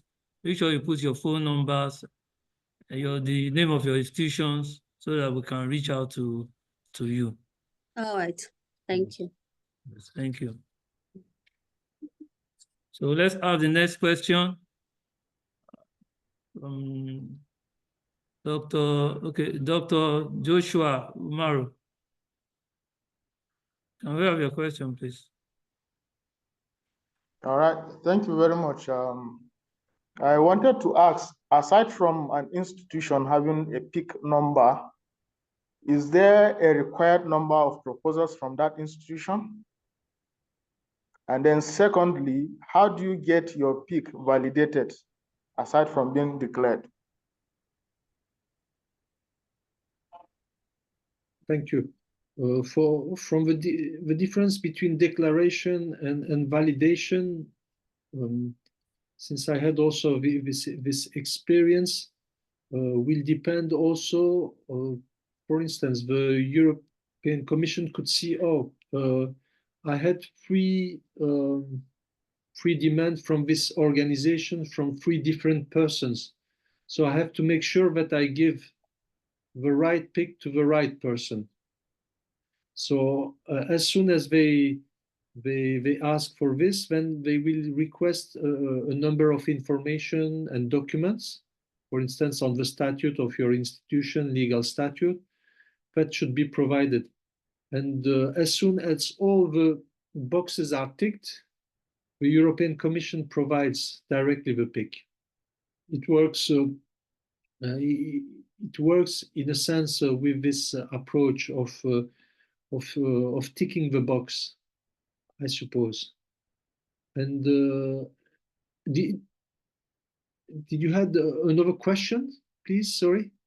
Yes, the first question was that your institution, is there a required number of proposals from a particular institution? Oh, at first, yeah, there was a limitation because for the previous calls, they said that one institution could submit only 1 proposals, but now there are no limitations. Having said this, of course, it's important to consider the resources that your institution has, not only to write, but also to implement, and above all, to implement some projects. So I suppose that there are not really limitations. The objective limitation will depend of your resources. Thank you very much. Thank you very much. I see that I would like to thank you very much for all this session of question and answers. I see that it's already 10 to 12. We'll make a short break of 10 minutes and then we'll come back for the presentation of a next presentation, which will be about the concept note. So in less than 10 minutes, we can see each other together. Thank you very much. Thank you.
Mashallah? Yes, Prof, I can hear you. Yeah, I think we could continue with a concept note. Oh, yes. Just trying to promote. Okay. Some other persons, they have questions or ask, maybe at the end of this session. Okay. Okay.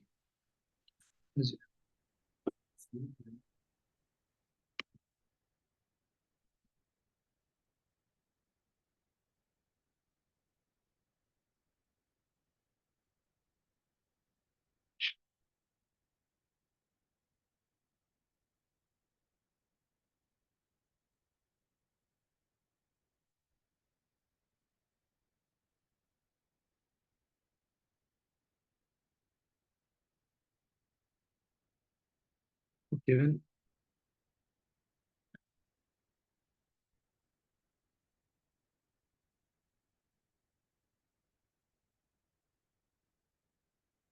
Now, indeed, we will come absolutely to the content of a concept note, but before developing the concept note further, we have, of course, an idea of what we would like to do with vocational education and training, but it's also important to further consider what are the objectives of the Erasmus Plus program regarding the VET, what are the expected impact, what are the eligible thematic and also example of activities which are eligible.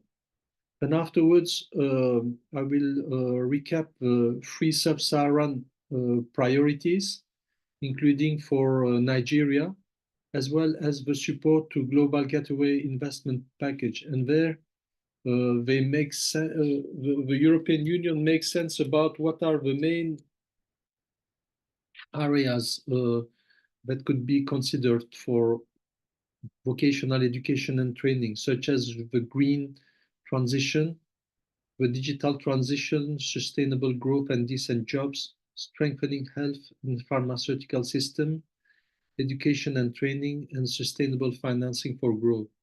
The eligibility also to submit an application, the consortium composition, and the budget of a given proposal. So indeed, when we look at the objectives, I have already mentioned them just briefly by pointing out that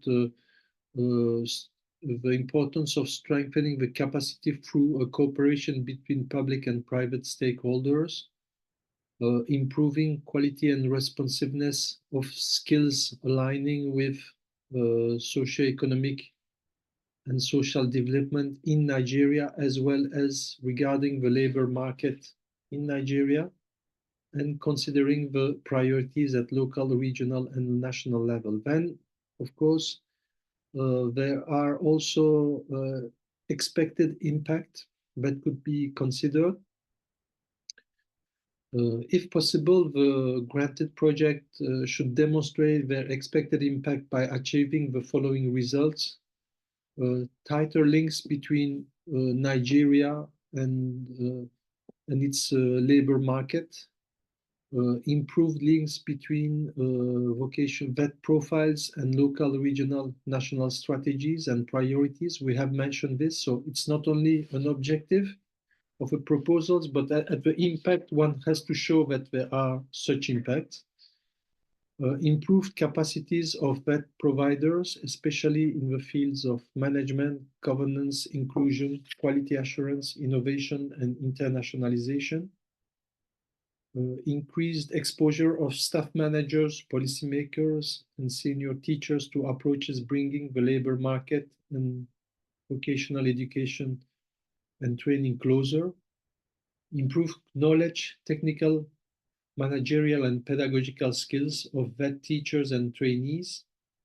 A better input of teacher, trainers, vocational education and trainer learners and employers into curriculum, profile design, and training reform. So that means that such projects should show that these categories are really improving the training and the curriculum design. Improved level of competences, skill, and employability potential of VAT learners. Indeed, how this project, a given project, could improve the skills of VAT learners is an important question, I suppose. Increase cooperation across different regions of the world through joint initiatives. So indeed, such a project between EU and Nigeria would increase cooperation between Europe and Sub-Saharan Africa, and development of competences of a participating organization regarding environmental sustainability.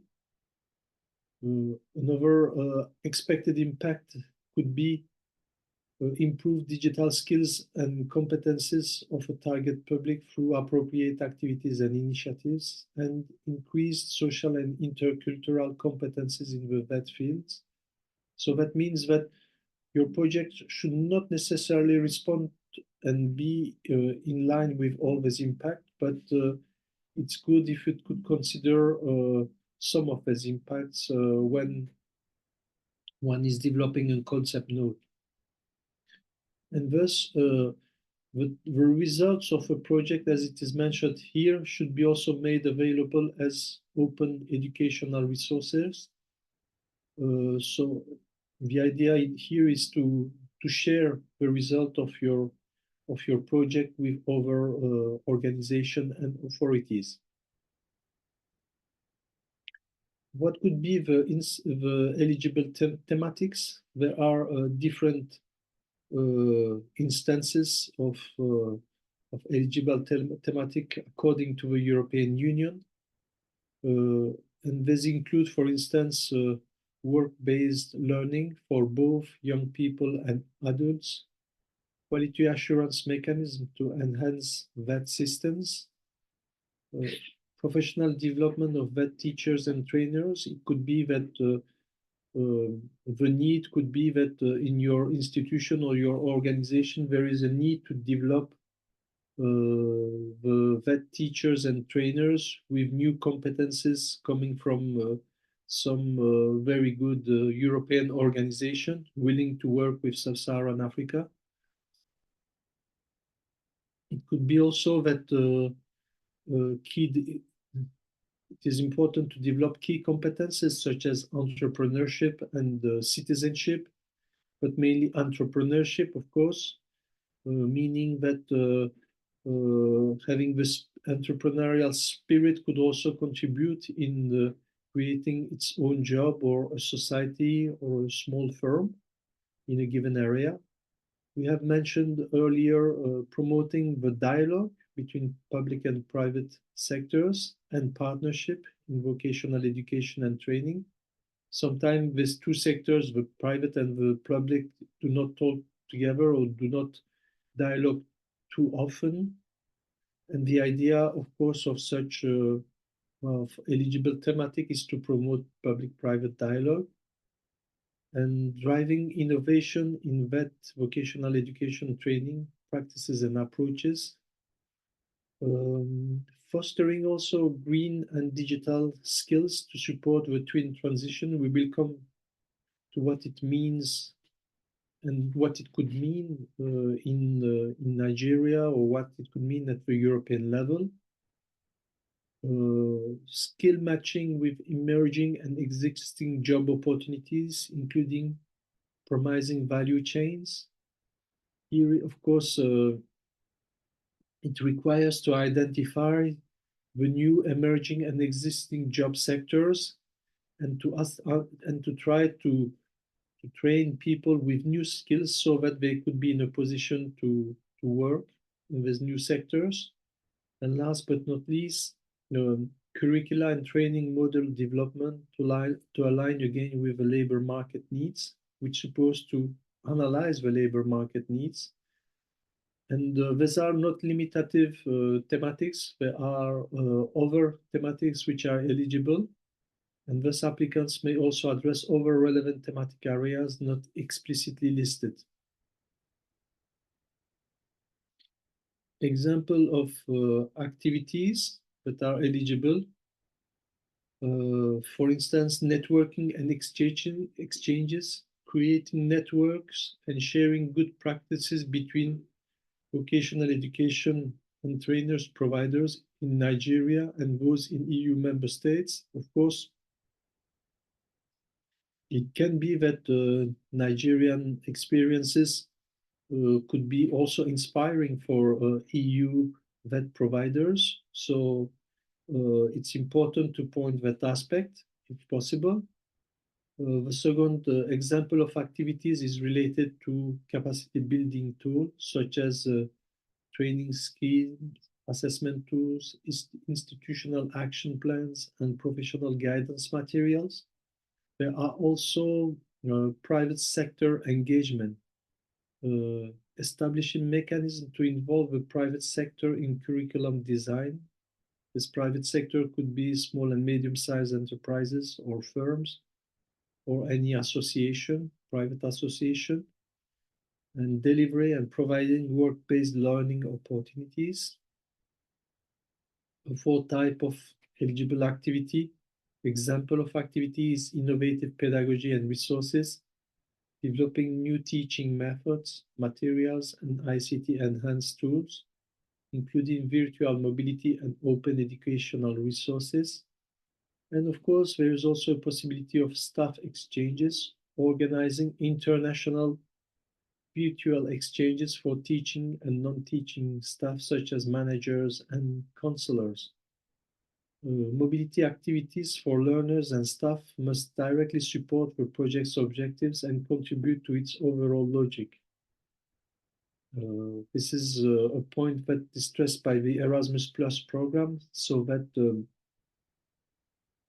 learners and staff who benefit from mobility are going with this mobility from, for instance, Europe to Africa, or from Africa to Europe, or from one African country to another African country, will benefit directly to the objective of the project that you are presenting and defending.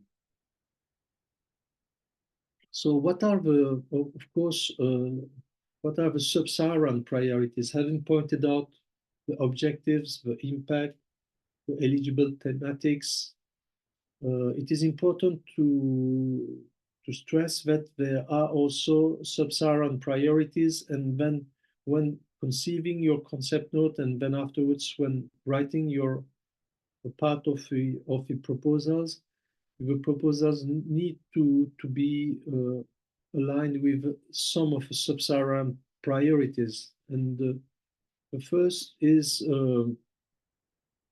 that the Erasmus Plus call outlines specific priorities for sub-Saharan Africa, including Nigeria. For instance, focus on least developed and migration priority countries. Priority is granted to least developed countries with particular attention to those identified as migration priority countries. This is the first priority. The second, we have mentioned it this morning, it's to enhance the public-private dialogue by emphasizing that the project fosters collaboration between public vet institutions and actors or schools and the private sectors. And thirdly, it's about supporting the EU-Africa Global Gateway Investment Package. And it's good. Proposals will be better scored if they align with and contribute to the objective of the EU-Africa Global Gateway Investment Package. And what are this Global Gateway Package? As I mentioned earlier, it's accelerating the green transition, the digital transition, sustainable growth and decent job creation, as well as the strengthening of health systems, improving education and training, and supporting sustainable financing growth. The Global Gateway Africa-Europe Investment Package is being implemented through Team Europe initiatives, which includes the European Union, some of its member states, European financial institutions, and the list of all these, I would say, topics are in the following link for those of you who would like to further develop it. And by accelerating the green transition, which is the first topic, it is the idea to tackle the global challenges of climate change. Thus, the EU works with Africa to maximize the benefits of a job-rich green transition and minimize threats to the environment. So, what could be this type of focus or job? For instance, the European Union said that the focus could be on clean hydrogen production in Africa. Across the African continent, we intend a massive deployment of renewable energy and clean hydrogen production, and to develop renewable hydrogen sector by also offering new business opportunities and regarding energy intensive industries. So it is a highly specialized area, but there are also other key areas. Sustainable energy, the investment package will allow to increase renewable energy and hydrogen and share in the energy mix, access to affordable, reliable, and sustainable energy, as well as support market integration and sector reforms. There is an ambition to increase the renewable energy generation capacity by at least an additional 300 gigawatts. So that means that if in Nigeria there are, and I'm sure that there are attention to renewable energy, then this could be an option to show that, well, we are working on that related to renewable energy. And showing this actually will reinforce the project. But there are not only sustainable energy, but there are also other key areas. And the second one is biodiversity. Initiatives undertaking in that respect contribute to increase sustainable use of natural resources and biodiversity protection and nature-based solution as the basis of a green recovery, including support to the protection of landscape and ecosystem.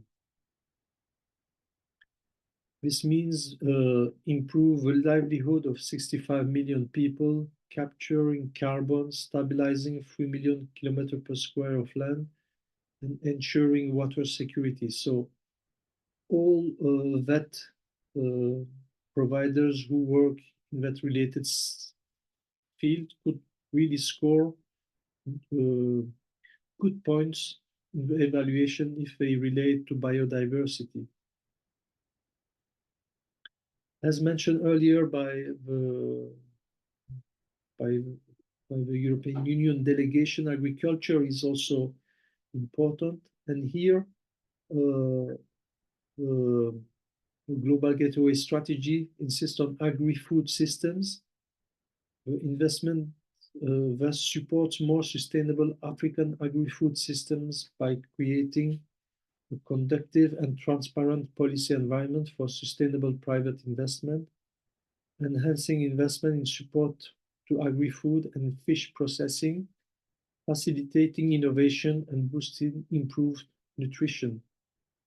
And the ambition is to accelerate the sustainable transformation of African food systems in support of Africa's agriculture, fisheries, and food development agenda. And if there are that sectors which are addressing the agri-food systems in Nigeria, then they are also very eligible to this type of proposal. The fourth one is climate resilience and disaster risk reduction. And here, Africa is particularly vulnerable to extreme impacts of climate change, which threatens to undo decades of economic progress and development. Thus, the package contributes to building resilience by supporting disaster risk reduction and climate change adaptation, enhancing disaster preparedness for effective response and in recovery, rehabilitation and reconstruction, and strengthening governance to manage disaster risk. And thus, if you consider that your proposals address climate change and intends to reduce disaster risk related to that, then it's also a relevant area to consider. Having pointed out the first green transition, there is also the idea to accelerate digital transition. And here the Global Gateway Strategy insists to tackle the global digital divide at all levels and strengthening secure digital connection between Europe and Africa, but also across Africa. So that means Nigeria and its neighbors as a common priority. The strong digital connection have become even more essential as we see it now. We can connect through digital connection between Europe and Nigeria and exchange together. And thus the investment package facilitates projects in submarine and terrestrial fiber optic cables, as well as cloud and data infrastructure, and support regulatory frameworks promoting a digital transition that puts people at the center and the principle of trusted connectivity, such as data protection. So it's about also reliable internet network and using, this is the ambition by 2030. I would also add that if there are vet schools which address digital transition, they are also very well placed on pole position actually to apply for this type of call for proposal. As an example, the European Union and African Union show that it is relevant to develop digital development hub. There is the Medusa flagship. It's an underwater cabling in the Mediterranean to connect Northern African countries to EU countries. An extension of the cabling to West Africa is currently envisaged, with the first landing in Dakar in Senegal, West Africa. And thus it will be, the objective will be to link Europe to the entire east and west coast of Africa. And indeed, if there are vet proposals related to digital transition, vet schools or vet providers which are focused on digital transition, they are also very well positioned to apply, or at least to be a strategic partner. Another important priority is to accelerate sustainable growth and decent job creation. The investment package of Global Gateway Strategy will allow to substantially increase investment to boost regional and continental economic integration, growth, and decent job creation. And here there are key areas for sustainable growth: transport, support to business, economic integration, inclusive economies, sustainable mineral raw material value chains, and also the Africa-EU Science, Technology and Innovation Initiative. Regarding the transport of it's about facilitating mobility and trade within Africa and between Africa and Europe through strategic corridors by developing multi-country transport infrastructure, supporting investment in sustainable, efficient, and safe connectivity between both continents, Europe and Africa, and updating and harmonizing regulatory frameworks.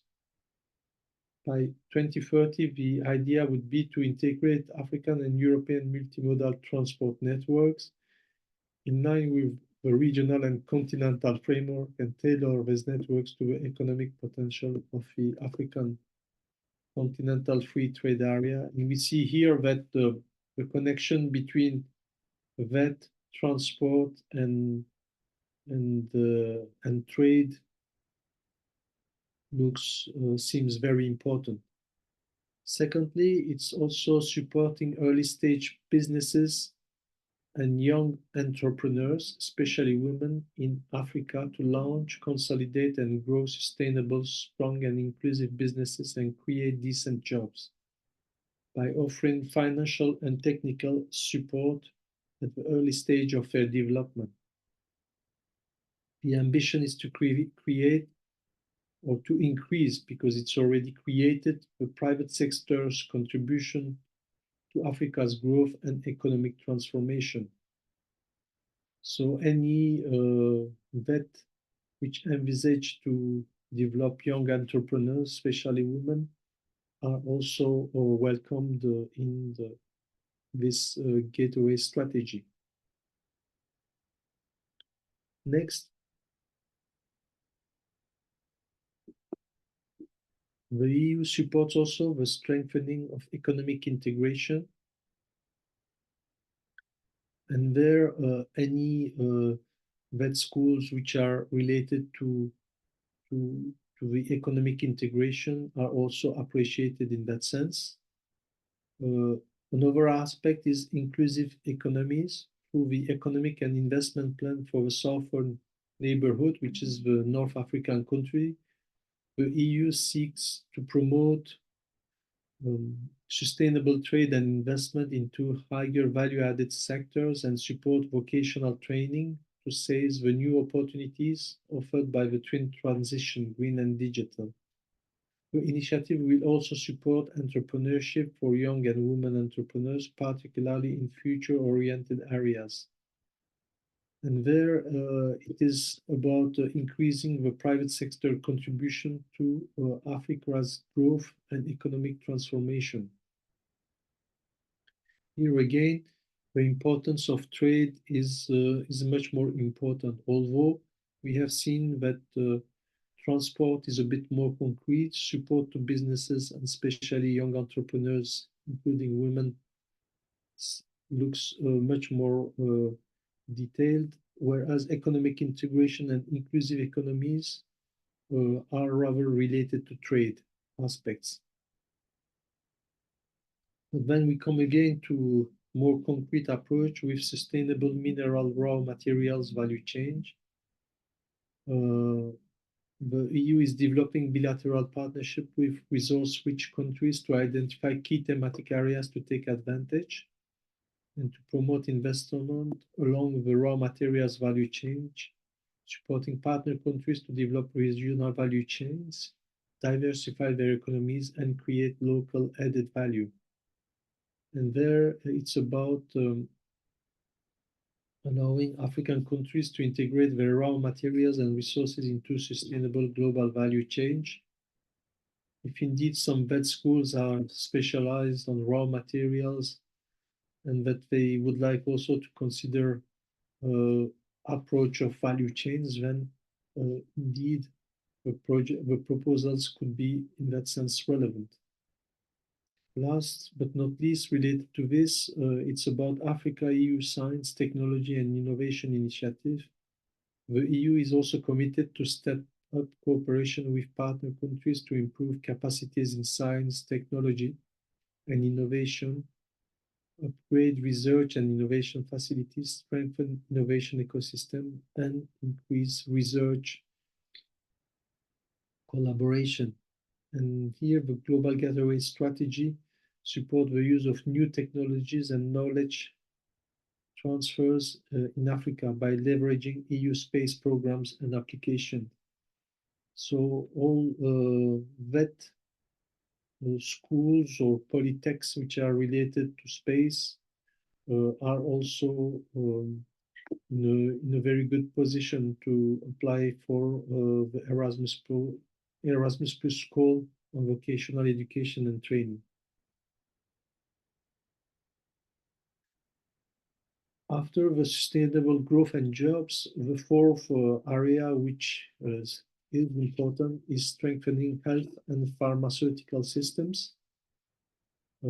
Here, resilient health system and successful vaccination campaigns are key.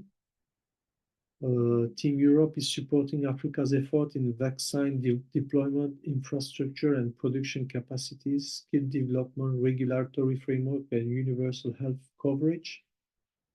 So any projects which intends actually to develop vet actors in Nigeria dealing with skill development in health or pharmaceutical sector and regulatory frameworks are, of course, and universal health coverage are more than welcome.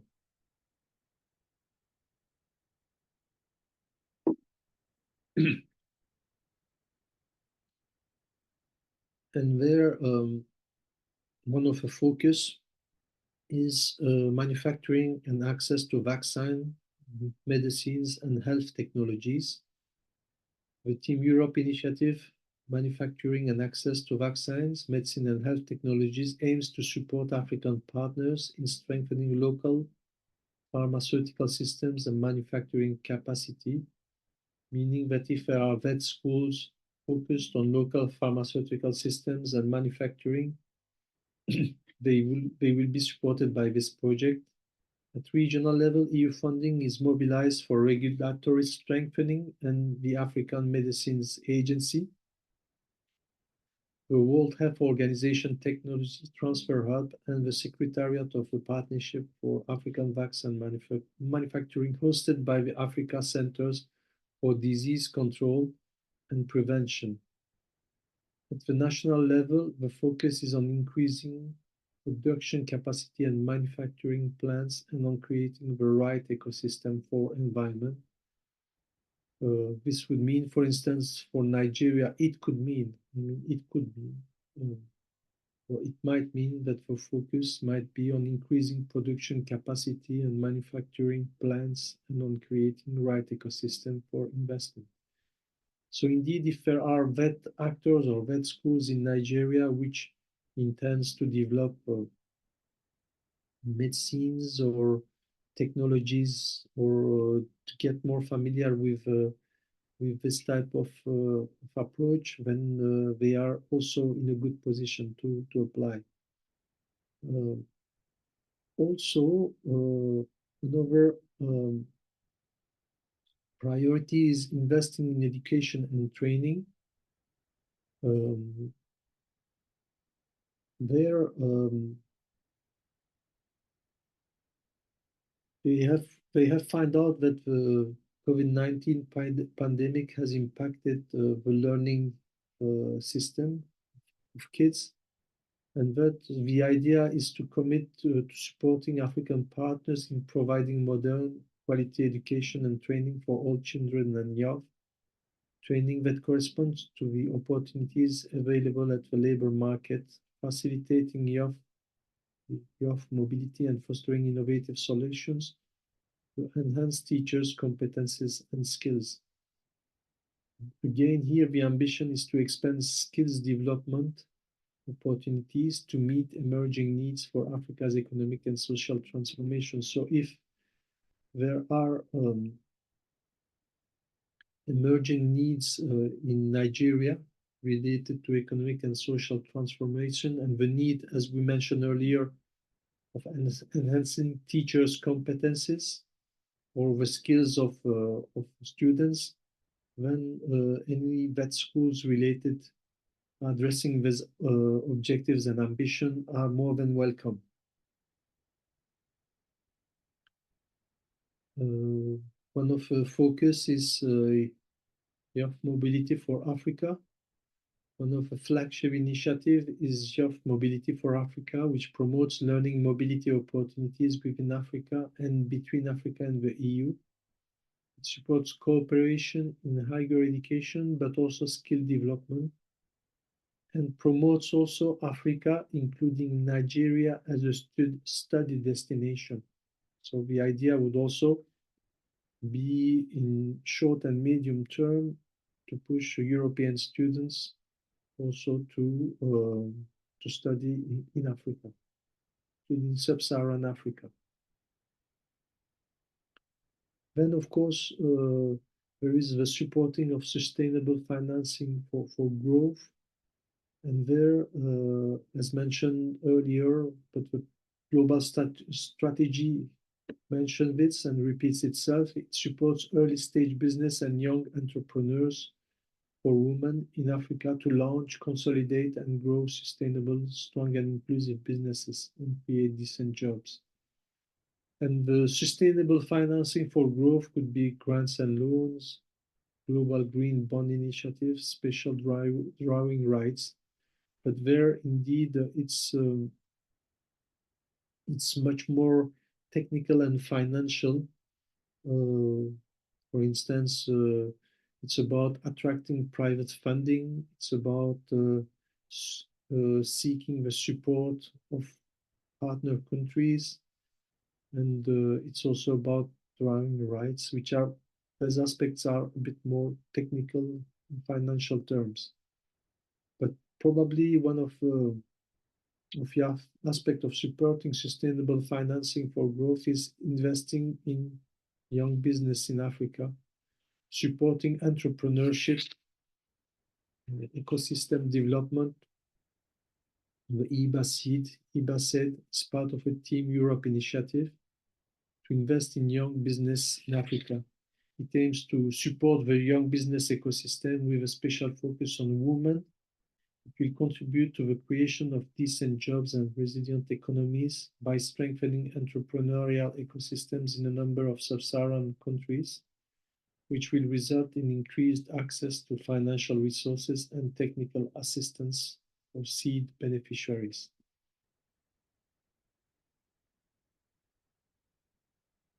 Having pointed out the different areas, key areas such as green transition, digital transition, sustainable health and pharmaceuticals, as well as sustainable growth and jobs. There are also 4 horizontal aspects to be considered when designing your project. One could choose one or more of these horizontal aspects. And these are, first, inclusion and diversity. The delegation of the European Union has pointed out the importance of inclusion. And indeed, in the Erasmus program, it comes out again. And there, the program supports projects that promote social inclusion and aim at improving the outreach to people with fewer opportunities, which means people with disabilities or people with a migrant background, as well as people living in rural and remote areas, people facing socioeconomic difficulties, any other potential source of discrimination based on sex, racial or ethnic origin, religion or belief, disability, age, or sexual orientation, provided that it is possible. Of course, no project could address all the problems of exclusion, but it's important to show if it's possible to include, to be a bit more inclusive, for instance, of rural and remote areas or people facing socioeconomic difficulties. And there it is expected regarding inclusion and diversity that the projects help addressing the barriers faced by these groups in accessing the opportunities offered by the program, to contribute to creating inclusive environments that foster equity and equality and that are responsive to the needs of the wider community. The Erasmus Plus program supports awareness arising also about environmental and climate challenges. It encourages to develop competences in various sustainability relevant sectors, such as green sectorial skills strategies and future-oriented curricula that better meet the needs of individuals. The Erasmus Plus program also supports the testing of innovative practices to prepare learners and vocational education and training providers to become true agents of change, save resources, reduce energy use and waste, compensate carbon footprint emission, opt for sustainable food and mobility choices, for instance. It supports also digital transformation plans of primary, secondary, vocational education and training. So it's not only university level, but it's about supporting digital transformation of primary school or secondary school. It fosters the purposeful use of digital technologies, and this includes the development of digital pedagogy and expertise in the use of digital tools, including accessible and assistive technologies and the creation and innovative use of digital education content. Then, of course, there are also support to active citizenship and ethics, and offering opportunities for people's participation in social and civic engagement, for instance. Having pointed out this aspect, we could all together submit an Erasmus Plus CBH application. This is an important point to address. In order to be eligible, applicants, beneficiaries, and affiliated entities, if applicable, must be legal entities. They should be either a public or private bodies. It's important that they are active in the vocational education and training field or in the labor market. Participating organization can be vocational education training providers, companies, industry, other employers, or sector representative organization. It could be research institute, innovation agencies. And as pointed out earlier, the consortium coordinator must be a European institution.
So sorry, let's give it like 2 minutes. You will join us, please. There's a network challenge.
No, Ajala, could you hear me?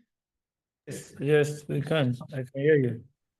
Sorry, there has been a problem of connectivity between Europe and Africa. So I had another web connection.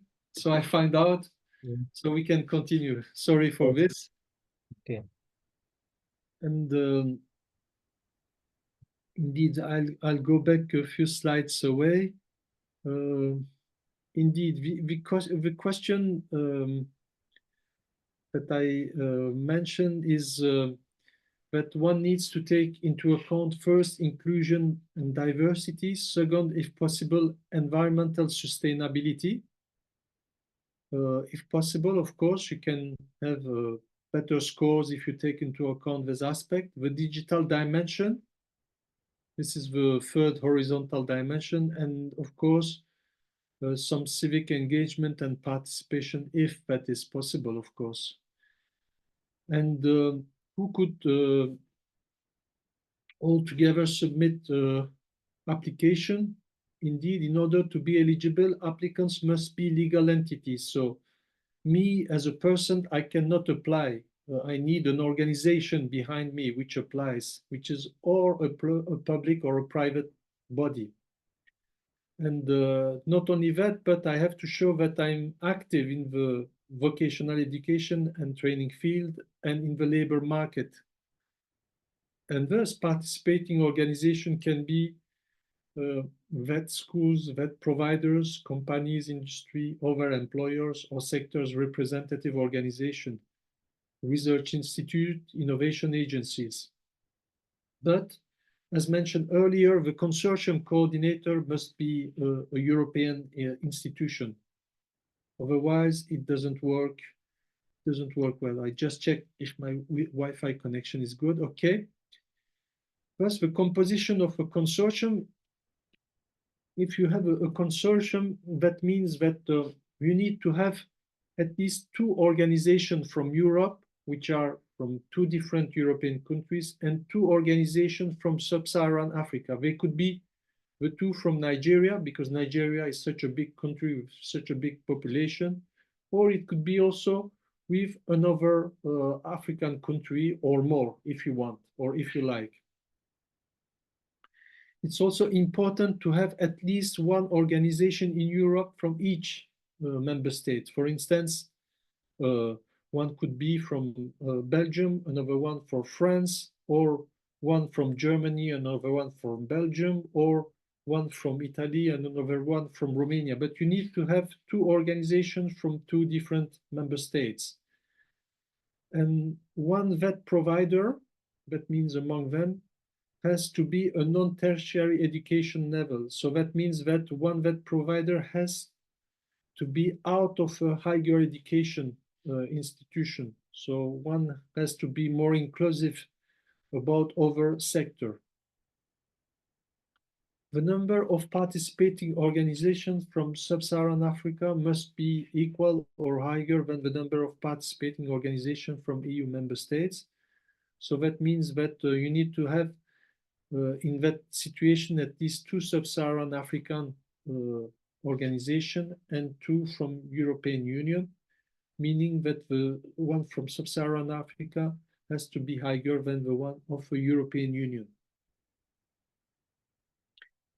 Of course, the budget per project, duration and co-financing, we will see this the second day of training, of workshop on writing proposal, but the budget we can say that the budget per project is between 100,000 euro and 400,000 euros for each proposal, meaning that for sub-Saharan Africa there are around 8 million euro as a budget.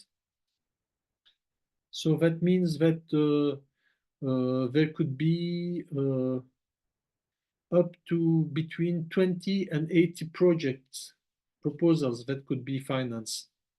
So it's that amount of projects that could be financed in one.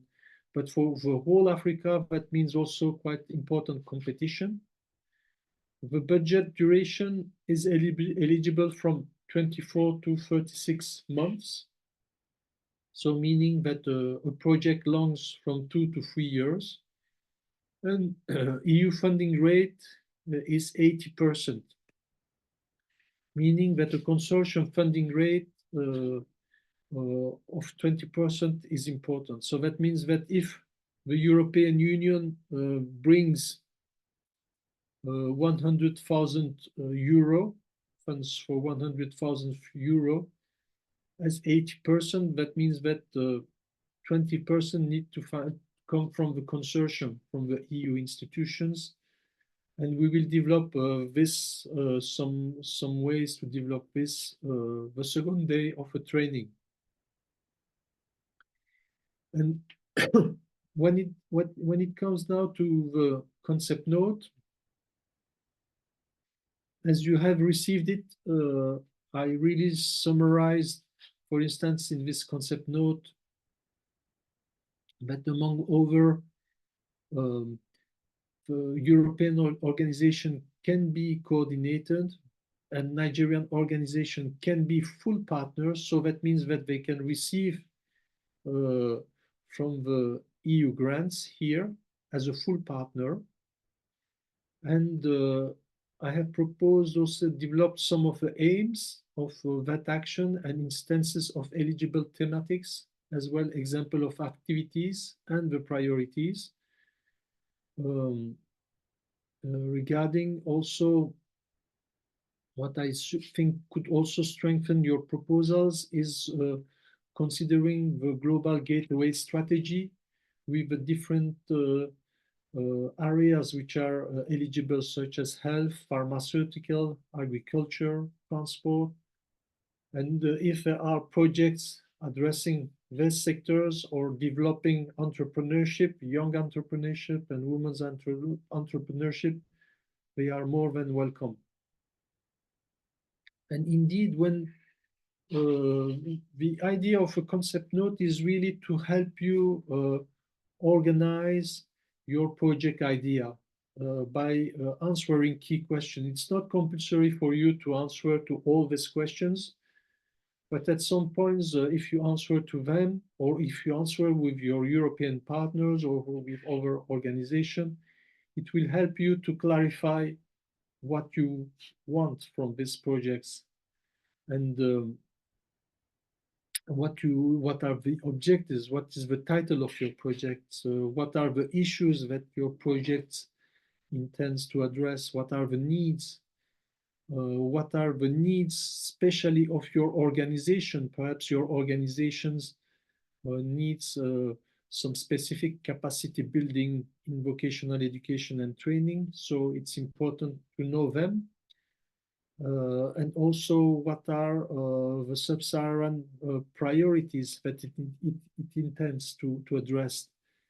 Is it green transition, digital transition, sustainable growth, strengthening health systems?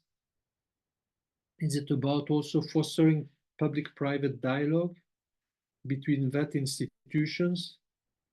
And regarding the horizontal aspect, does the proposal in which you are involved ensure inclusion and diversity? Remember that the delegation of the European Union has pointed out the importance of inclusion. So it's good to show that your project is inclusive and develop a narrative accordingly. And you know better your country and your institution to develop such a narrative. And what is the context in Nigeria, and what are the stakes? What are at stakes involved here? You need also to know if there are already funded projects in the sector in which you intend to write a proposal or develop a proposal, and show thus that you are not duplicating but bringing complementarity through your proposal, bringing added value. And as soon as you have done all this, it's important to be specific on your objectives. Well, I intend to develop that in my school, in my university, or in my organization. Means that I have to to update the training of the vet teachers in agriculture or in transport or in health or in pharmaceuticals. So you need to be specifics about, for instance, how many teacher or student could benefit from this proposal. And next to this, it's important to show what are the results that you intend to achieve, at least at the Nigerian level. Perhaps the European partner will have a global view, a general view, but you can also come also with your opinion by saying these results are important for me regarding the vet, and I intend to undertake some activities which are here. Regarding the partners, I have mentioned that there should be at least 4 beneficiaries, a minimum of 2 EU countries, a minimum of 1 sub-Saharan African countries, but that means that you need also to have 2 organizations from sub-Saharan Africa, 1 of vocational education and training provider should be a non-tertiary education. The coordinator must be an organization active in the vet field or in labor market. So with the concept note, you clarify also who could be, or if you have a very good network, who are your European partner.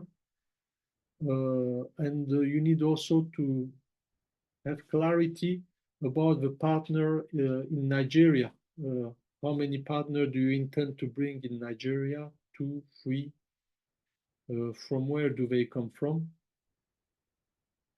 And one has to be a non-university or non-higher education level partner, and who is in Europe willing to be the European coordinator of a consortium that you are involved in. These are also important, very important question to address, and I will show you also some of the paths that Europe is suggesting or recommending to find European partners.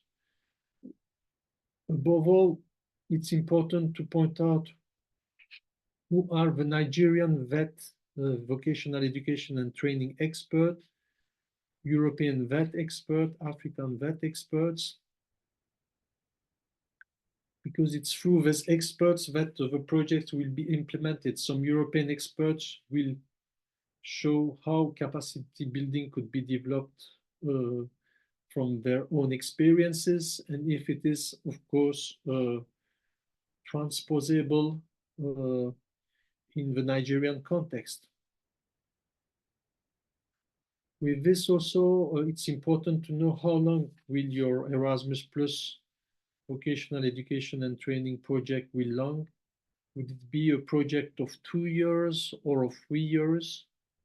And regarding the budget, it's also good to try to find out from your side, at least, if you want to work in a given project, how much euro you need to implement so that you can have your project objectives, your project results, and your project activities carried out.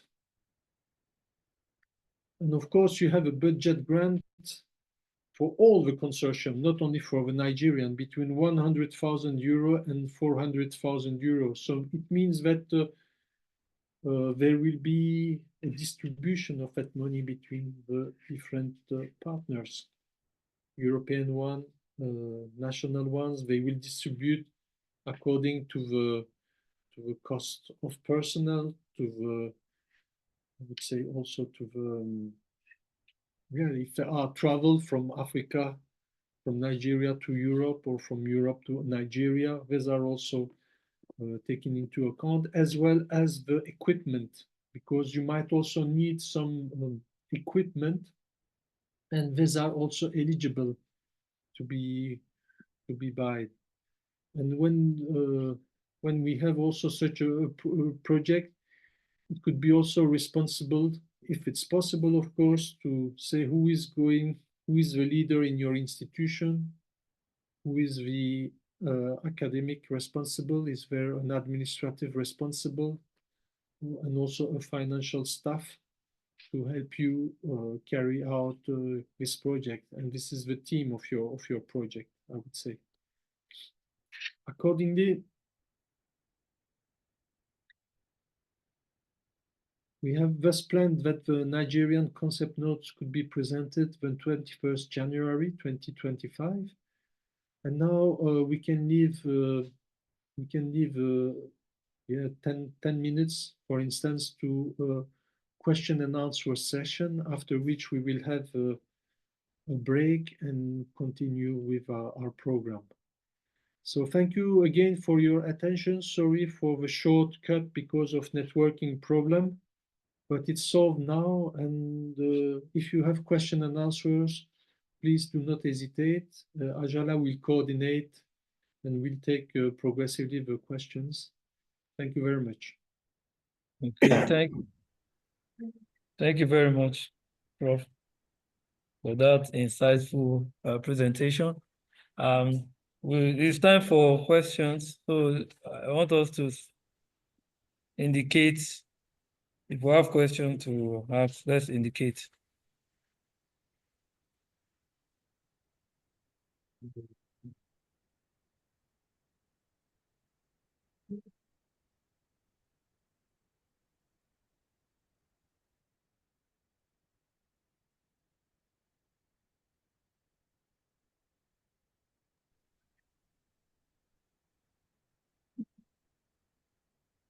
Okay. Can we have Dr. Joshua Amaro? Your question, please. Right. Thank you very much. Based on the presentation, I want to ask, from the budget from 100,000 to 400,000 euros, does it supersede the previously presented strands, strand 1, strand 2, and strand 3? Yeah, that's a very good question, because that means that you have participated to the previous training. And indeed, in the capacity building in higher education, you have these 3 strands, strand 1, strand 2, strand 3. But in the capacity building in vocational education and training, they did not arrive, they did not come to such a stage of distinction. So indeed, the only budget per project is between 100,000 euro and 400,000 euros. Of course, in the future, we could perhaps have distinctions by saying, oh, we can have a strand 1 project for vet, meaning we will help the one which are not familiar, and then we can have a stronger reform vet project with 1 million euro. So thank you for your question, but here it's just between 100,000 and 400,000 euro. All right, thank you very much. Pleasure. Thank you. So please, let's note when we're asking questions, let's try as much as possible to display our video so we can see us. This is a workshop. And we have Dr. Martins, please, for your question. Good afternoon, everyone. Good afternoon. Can you see my video? Your video. We can't see your video, please. Do I see the video sign? It's fine. We can go ahead with your question, please. It's not enabling the video sign. Have you seen the video sign? You can just click. It's not enabling it. It's not enabled. We can't see it at all. It's not displayed. Yes. Okay. That will be done. Maybe from the end. Technical. Okay. We'll handle it. The community advisor, you say you have an office in Lagos State here. Yes, we have Is an it office in Lagos. possible to visit the office or maybe have a kind of a session with us, since many of us are from Yabatech? Oh, yes. to What we maybe can arrange do, a particular day to go through our concept note and give us a proper guidance. what we can do is that you can reach out to us that in the chat, you see our email. Once you reach out to us, tell us who you are, your name. We'll get in touch with you and give you all the necessary. I hope you are registered in this webinar, right? Yes, I have. Okay. We can get your details and then also let us have your emails address. We'll forward to you the relevant information. Okay. Okay. Can I add something there? Okay, Prof. If that is All right, Prof. Yaba College of Technology, Yes, every sir. institution must have institutional NCP. So a letter will come to your rector to nominate somebody, whoever is in charge of research coordination, to be the institutional NCP. And that will be the focal point to coordinate all information. And if there is need for special, attention, then he is the one that will organize it. Okay. Thank you. Thank you, sir.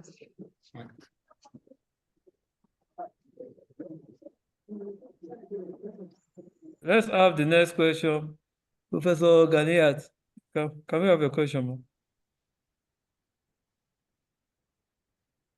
She was here now. Okay. Oh, yeah. Okay, Very Prof. good, my profs and our facilitator and other colleagues. I have two questions. One is on these 20% funding, consortium funding. I want to know that, is it possible that this 20% will be in form of infrastructural support from the institutions that are in the consortium from Nigeria? Is that possible? Or it has to be refunding in terms of cash deposit?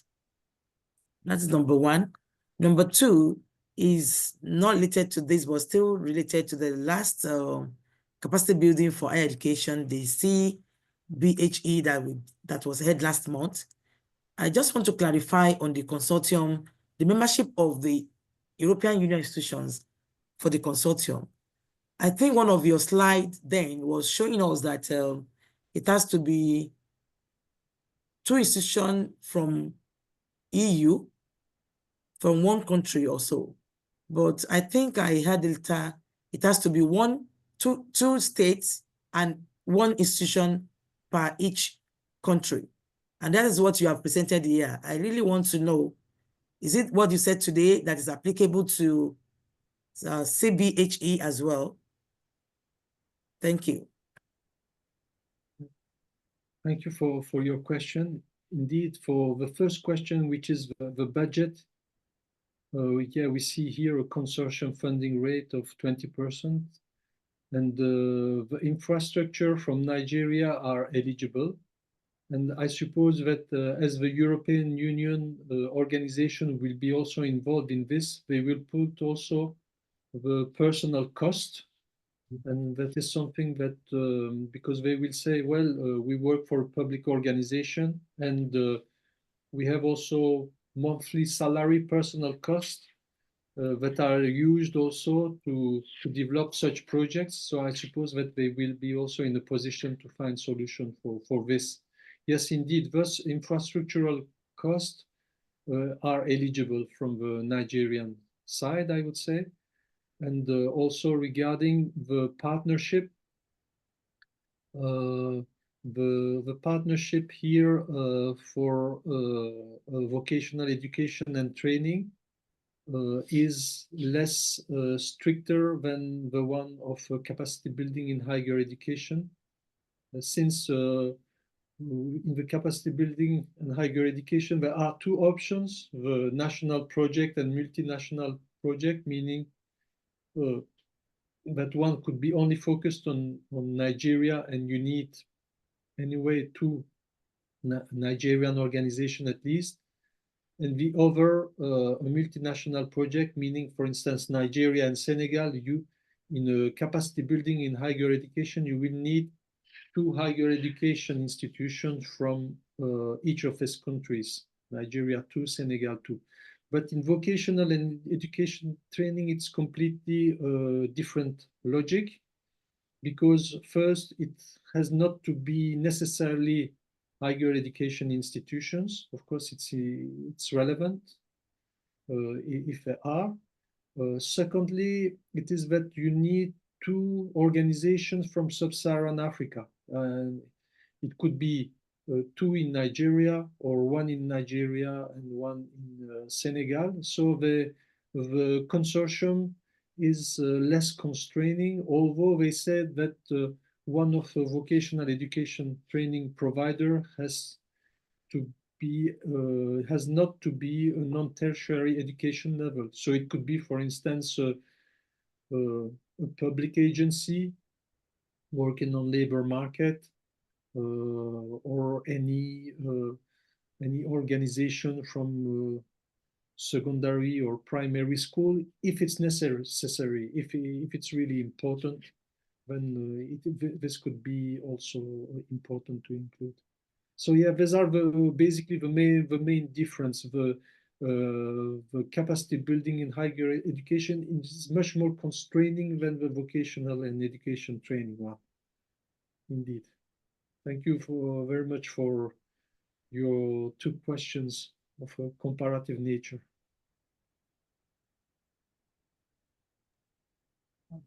Thank you. May I actually want clarification on the composition of the EU universities in the CBHE. Yes. How many as expected, and from how many states from the EU? Oh yeah, it's minimum 2 EU member states. Okay. And from each member states, at least one organization, one higher education institution. Awesome. Awesome. Yeah. Thank you. You are welcome. If you want, since we are running out of time, I suppose I would suggest a 15 minutes break for lunch.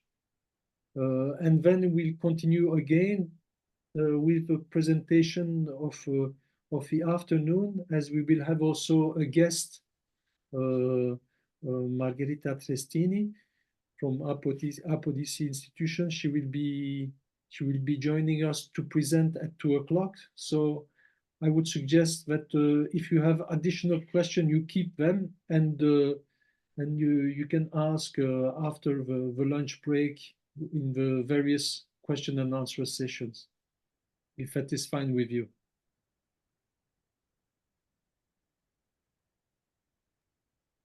That's okay. Okay.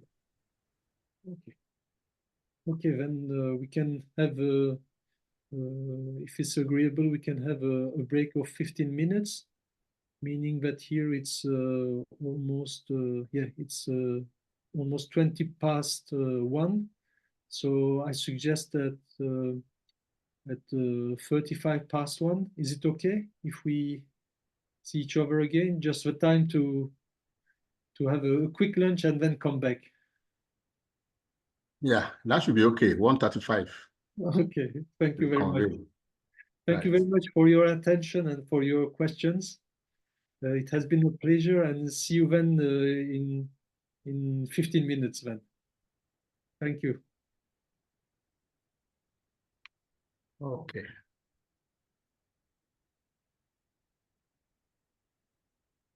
So, Aaron, I will.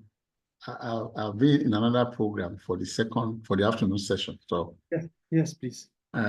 Ebenezer, we continue. Okay, wonderful. Right. Okay. My pleasure. Yeah. Ebenezer. Yeah, thank you. I'm here. Okay, you can check your mail now. I've sent Okay. something. I've checked, and I've even forwarded your presentation to the chat. Okay, for me to okay, see. good. Right. Okay, so thank you. Thank you very much.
Hello, good afternoon, everybody.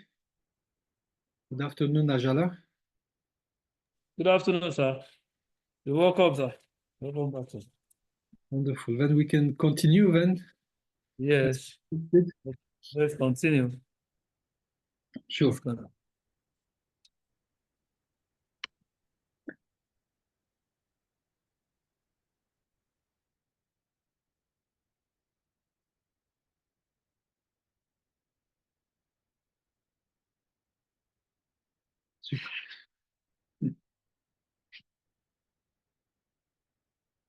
Okay.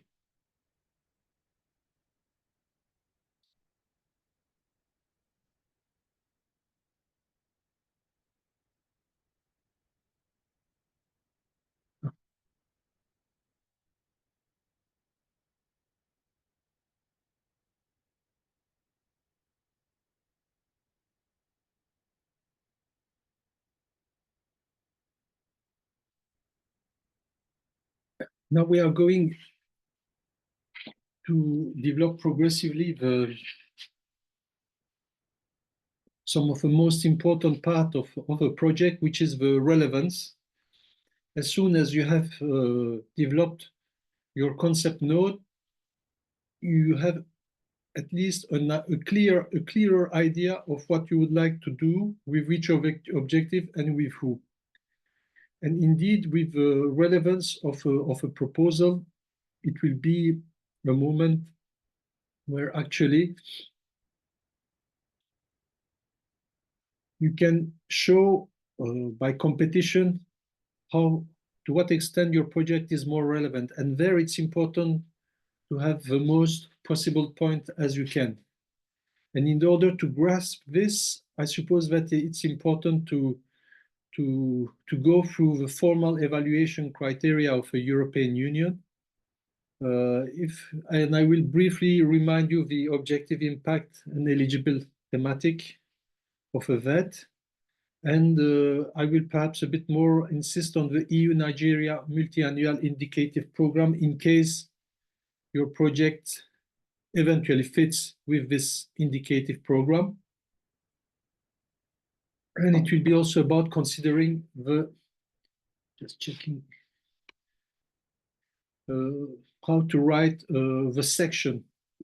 Remember this morning I talked about the template B, and template B is really an important, is the most important template to consider when writing a project. Thus, when we look at the project, the minimum scoring of a project should be 60 out of 100. And among all the 100 points, relevance is scored on 30. So you need to have at least half of 30, which is at least 15 to pass the threshold, but it's important to have a bit more so that you can be more competitive with the others. And indeed, there are three criteria to consider. The first is to link to objective thematic areas and capacity building.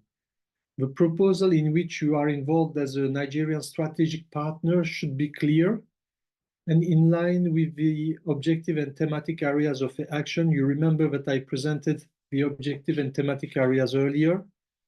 In particular, the capacity building activities are clearly defined and aim at realistically reinforcing the capacities, principally of the participating organizations from Nigeria. So that means that if you have a VET provider in Nigeria and a higher education institution and a research institute, it is about reinforcing their capacities. So this is very important to show this. Then there are regional priorities. What does the European Union mean by regional priorities? It is that the proposal explicitly refers to and addresses the regional priorities, including relevant policy document listed under this action. You remember that earlier in the earlier presentation, I talked about the EU-Africa Global Gateway Investment Package. So as much, and if possible, it is important to relate to this package and especially to the different priorities that they mentioned, such as environmental transformation, digital transformation, sustainable growth, health and pharmaceuticals, etc. So it's important, if it's possible, to address that type of regional priorities. Then there are different EU values. The proposal there in which you are involved should be relevant to EU values. And among the different values, there is the inclusion, which means fighting against discrimination. So including rural areas, including disadvantaged people, is really a good thing to do, and it is appreciated by the evaluator. Having said this, you remember that I mentioned this morning the objectives, and there,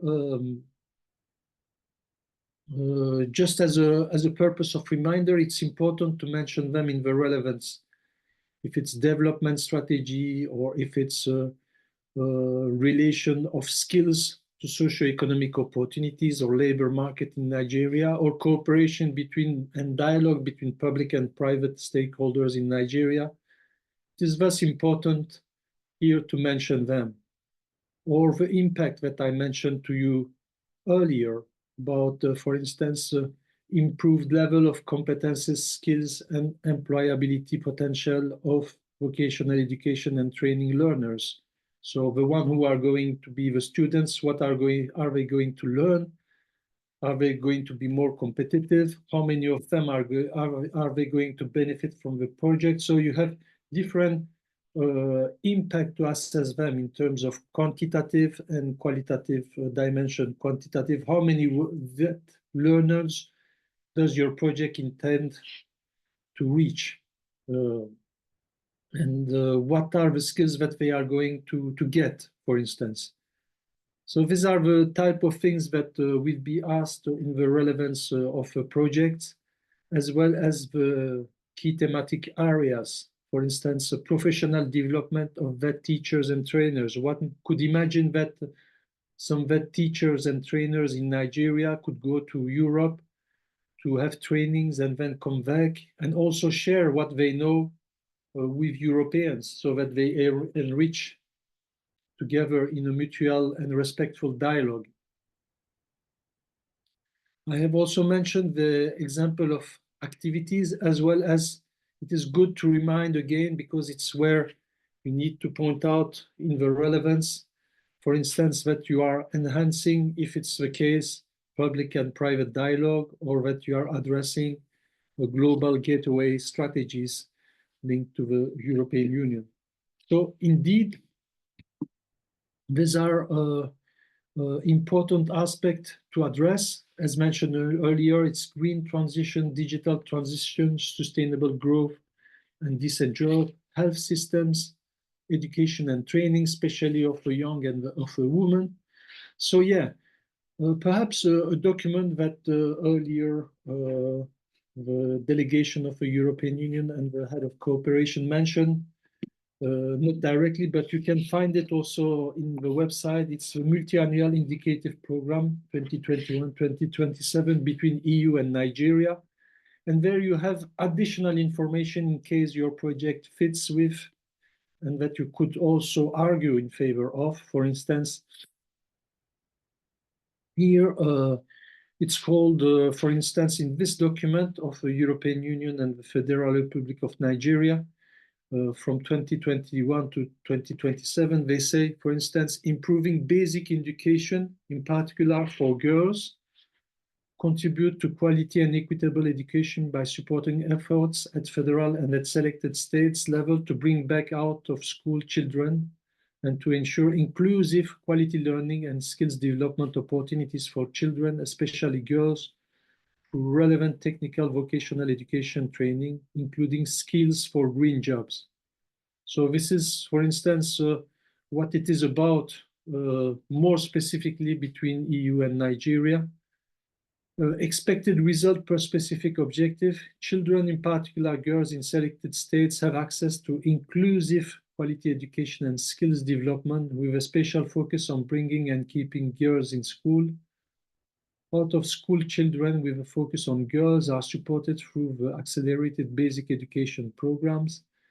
Teachers have increased capacity to deliver quality learning in targeted schools, including in child-centered pedagogy, nutrition, for instance, and a comprehensive education management information system. And some of the indicators that they look, for instance, is the net enrollment rate of children in primary education disaggregated by gender in the state supported, the primary education completion rate, junior secondary education completion rate. So these are the things that they are also looking regarding the vocational and education training, especially in Nigeria. So when this was an echo actually to what the EU delegation said about what could be going on between the European Union and Nigeria, more specifically. Also here, it's also about, as you know, when one is completing the following template, because this is part of a template B, you have the relevance, the background and general objective, and it's there that the narrative is developed by the European coordinator with a Nigerian strategic partner. And in that context, it's good if it's possible to take all this into account. For instance, all that I mentioned earlier, meaning, for instance, the objective, but also the relevance of criteria. How are you going to really consider the capacities of VET capacities of a Nigerian participating organization? In which area? Is it agriculture? Is it pharmaceuticals? Are you going to be inclusive? If you are going to be inclusive, please develop who are you going to take into account to be more concrete related. And with this, what is at stake is also to convince the experts, the external experts, the anonymous experts, that your project is better than the others, considering all the criteria of these projects and the eligibility dimension. So I come back indeed to completing, and the template is the same, is basically the same as the one of a capacity building and higher education. But as I pointed out earlier, the background is completely different. The expectation on VET and the VET areas are really different. And this has to be taken into account, such as the public-private dialogue, the strategic priorities at African and Nigerian level. So when writing this and developing the background and general objective, it is important to take into account this, because at the background and general objective of this section of part B, one needs to address the points in the award criteria that I mentioned, the 3 award criteria, to describe the background and rationale of a project. So that means also what are the needs that the project address, especially the Nigerian needs, the Nigerian organizational needs. What is the rationale of a project by bringing European? What do you intend to do? You intend to reinforce the skills of the VET learners or the VET professors, or both together, in relation to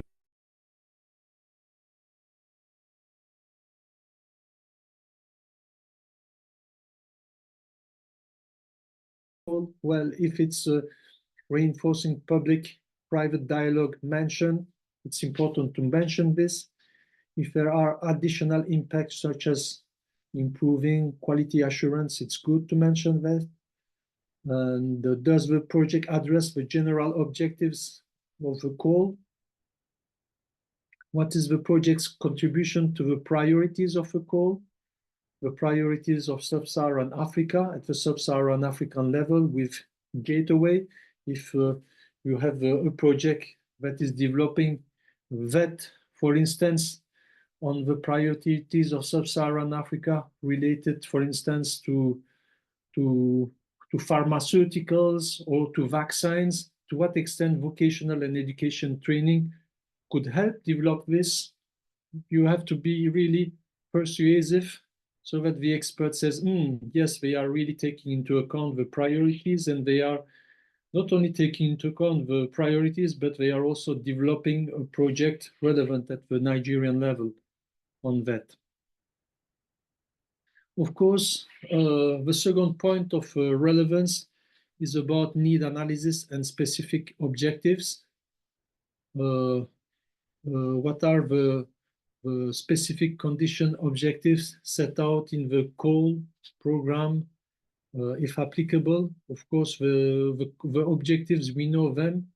It's objectives, for instance, of public-private dialogue. So this is really important to mention. Any project should also bring private organization from Nigeria.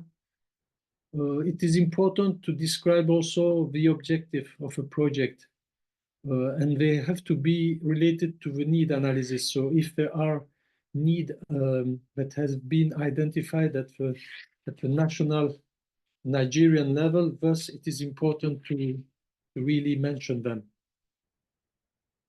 What issues, challenge, gap does the project aim to address? And finally, the objective of the project should be clear, measurable, realistic, and achievable within the duration of a project.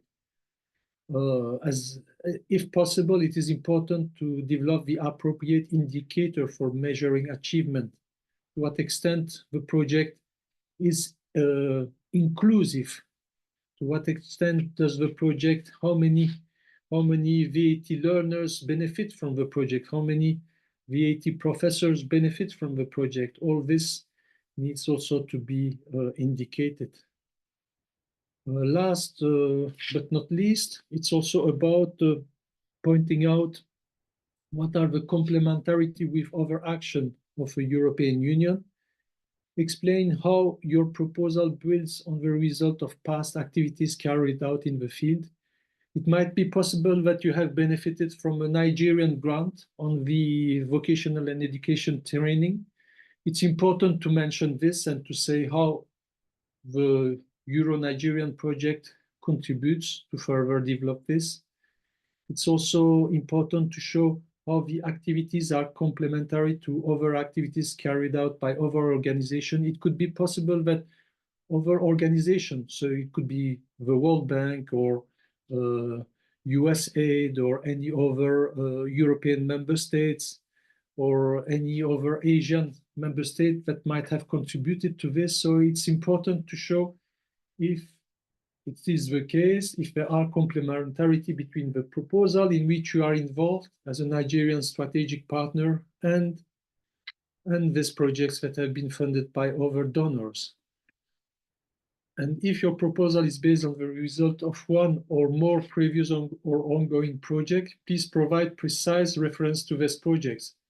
It means that you need to give reference to these projects, but also the results that they have achieved and what your proposals intends also to achieve.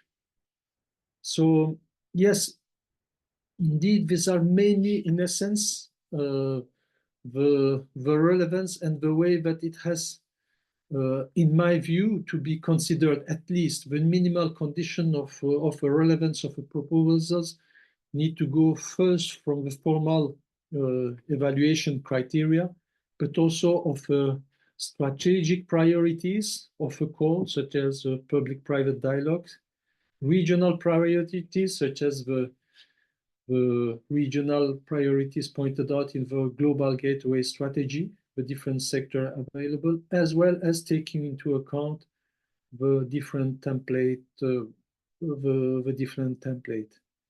Now I see that it's almost 2 o'clock in less than 2 minutes.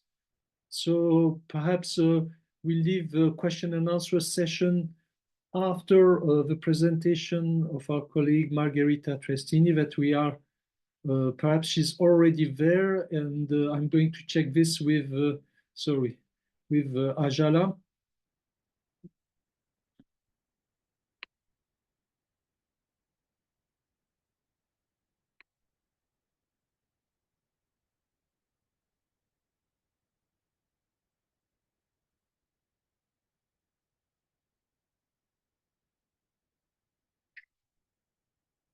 No, Ajala, I was just wondering if Marguerite has already joined or not.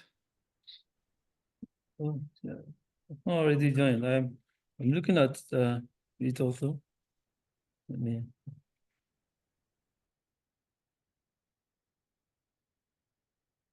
I'm just going also to check my email to see if she,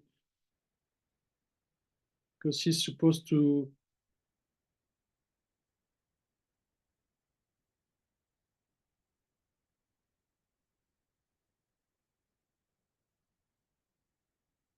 We can probably wait 1 or 2 more minutes. What do you think? She'll join very soon, I suppose.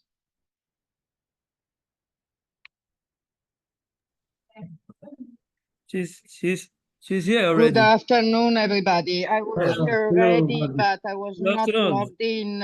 It was not given to me the access as a speaker, so unfortunately, sorry.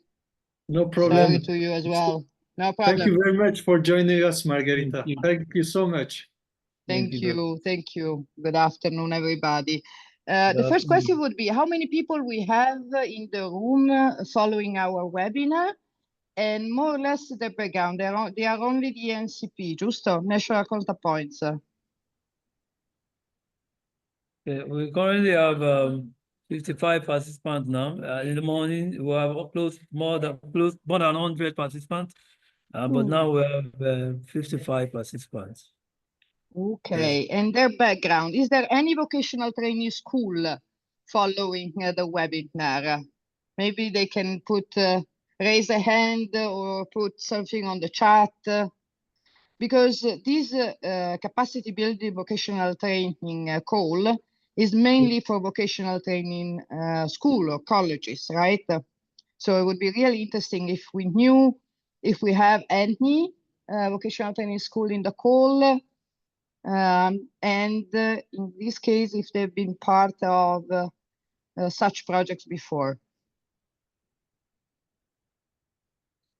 Yes, we have three participants that have close insights. If we want them to talk, they can say 1 or 2. Okay, very nice. If you allow me, I would like to be more interactive than I go to a few slides. But could they introduce briefly themselves, maybe just with the name, where they are, and what kind of program? Okay. Oh, very good. I see Martins, Clara, Adesina, and Dr. Omumu. Can you tell us a few words about your school, where you are based, and if you have been part of such projects before? Okay, I'm Martin. Can I talk? Yes, please. Let's go ahead. Okay, in the Yaba College of Technology is a technical school, and I'm from Department of Vocational Education Department, where we have technical programs. We have technical programs like industrial technical education, where we train our students in automobile, woodwork, building construction, electrical electronics, and metalwork. Wow, so a lot. We actually have a department as vocational education in the School of Technical Education in Yaba College of Technology. Okay, and you've been part of a project, the European Commission project yet, or you are looking at the opportunity?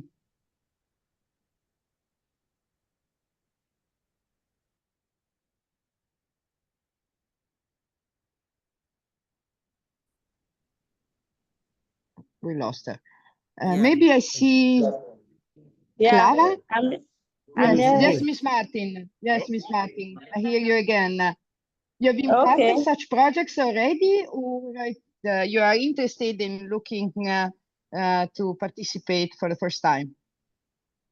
I actually had one that is still in process, and that's training girl child in automobile.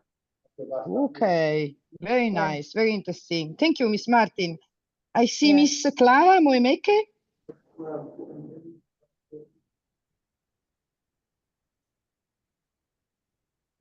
Can I speak? Sure. Oh, great. Good to see you. Apodisi, good afternoon. Good afternoon. Good afternoon, everyone. Errol, Dr. Ajala, and other colleagues. So I'm Ghanaian Traditional Ottoman, a professor of economics from National Open University of Nigeria. We are a university, but we have a center, a special center called Center for Human Development, CHD.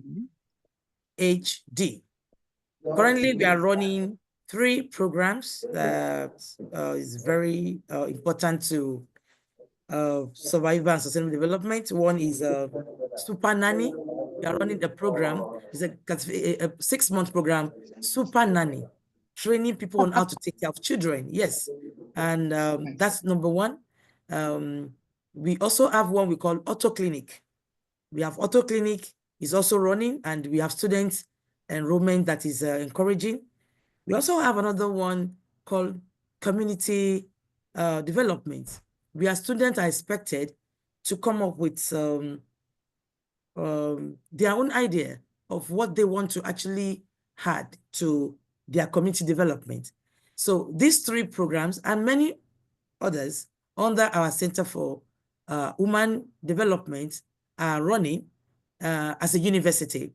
It's this center is based in Kaduna, but as an open university, we are spread across Nigeria. So anyone that is on this program can actually join from anywhere they are, because we have presence, many campuses at in each state of the Federation and the FCT. That is our presence. So we have that large presence. We have broken the classroom door so that we have a borderless class. So we have not been able to tap into Erasmus Plus, whether for the VET or for the capacity building for higher institution, but we are now in. And the lack satisfied to that, we are trying to ensure that we break that record among other universities in Nigeria. Thank you so much. Awesome. Very interesting. Thank you so much for sharing. Yeah. Ajala, maybe you want to help me. Is there anybody else with the hand up? I can't see the thing. Okay. Can we have the next person? Hello? Hello. Can you hear me? Hello, Dr. Amos. Yes, can I hear you? Can you hear me? All right, Please, great. All right, okay. Oh, we're not seeing your videos. Oh, okay. All right. Can you see me now? Yes, we see a very nice classroom, I think. Oh, okay. Please just permit me for that for now. My name is Alade Amos from Yaba College of Technology. Specifically, I'm the Center Manager for Skills Development Center. And Yaba Tech has actually been engaged in similar programs like this from the past, specifically from 2016. We went all out to collaborate with foreign bodies to formalize the informal sector in ensuring going the path of inclusive education, where people who could not access formal education we can actually put a structure for them through the national skill qualification, using the NOS to upgrade their livelihood so that they can get a sustainable livelihood in the society. You know, Nigeria largely, the economy is driven by the informal sector. But unfortunately, the informal sector have low consideration So we ran a pilot project and it was successful, considering 2 different skills: computer hardware repair and mobile phone repair. And afterwards, we gained focus of local sponsor as well, through tertiary church fund. So we've been able to train about 200 youths, mixed undergraduates, graduates, disadvantaged youths, in this line of project as well. Currently, we are partnering with FCDU and UNICEF to train 5,250 girls in 4 skills area that are male dominated. So, and these girls are within the age of 13 and 24. So we are training them for this area, namely website development, mobile application development, mobile phone repair, and computer hardware repair. So Yabatech has actually, through all this collaboration, we have engaged in capacity building for the TVET teachers and for the informal sector, selected informal sector, to bring structure to inclusive education. So through this, as they are benefiting, we are also benefiting, because largely a lot of our students that goes to the industry for industrial training or students industrial work experience, they hardly find placements due to the because of the openness of the workplace to them. But because we've engaged with informal sector, we've standardized the operation, they now have more placements. So that's one of the benefits to the institution. And to the informal sector themselves, their operation have been standardized, and they are also getting upskilled, then getting a progression in the economy as well. So one of our aims of sending majority of our staff to this seminar is to also explore how we can, because we cannot do it all. There's a need for more staff to be upgraded, capacity building, and also explore more opportunity to also participate in helping our economy to develop in these aspects. Very interesting. You just mentioned, you stressed a lot this activity, which is extremely important, informal to formal accreditation of knowledge and skills, which is also relevant for this call.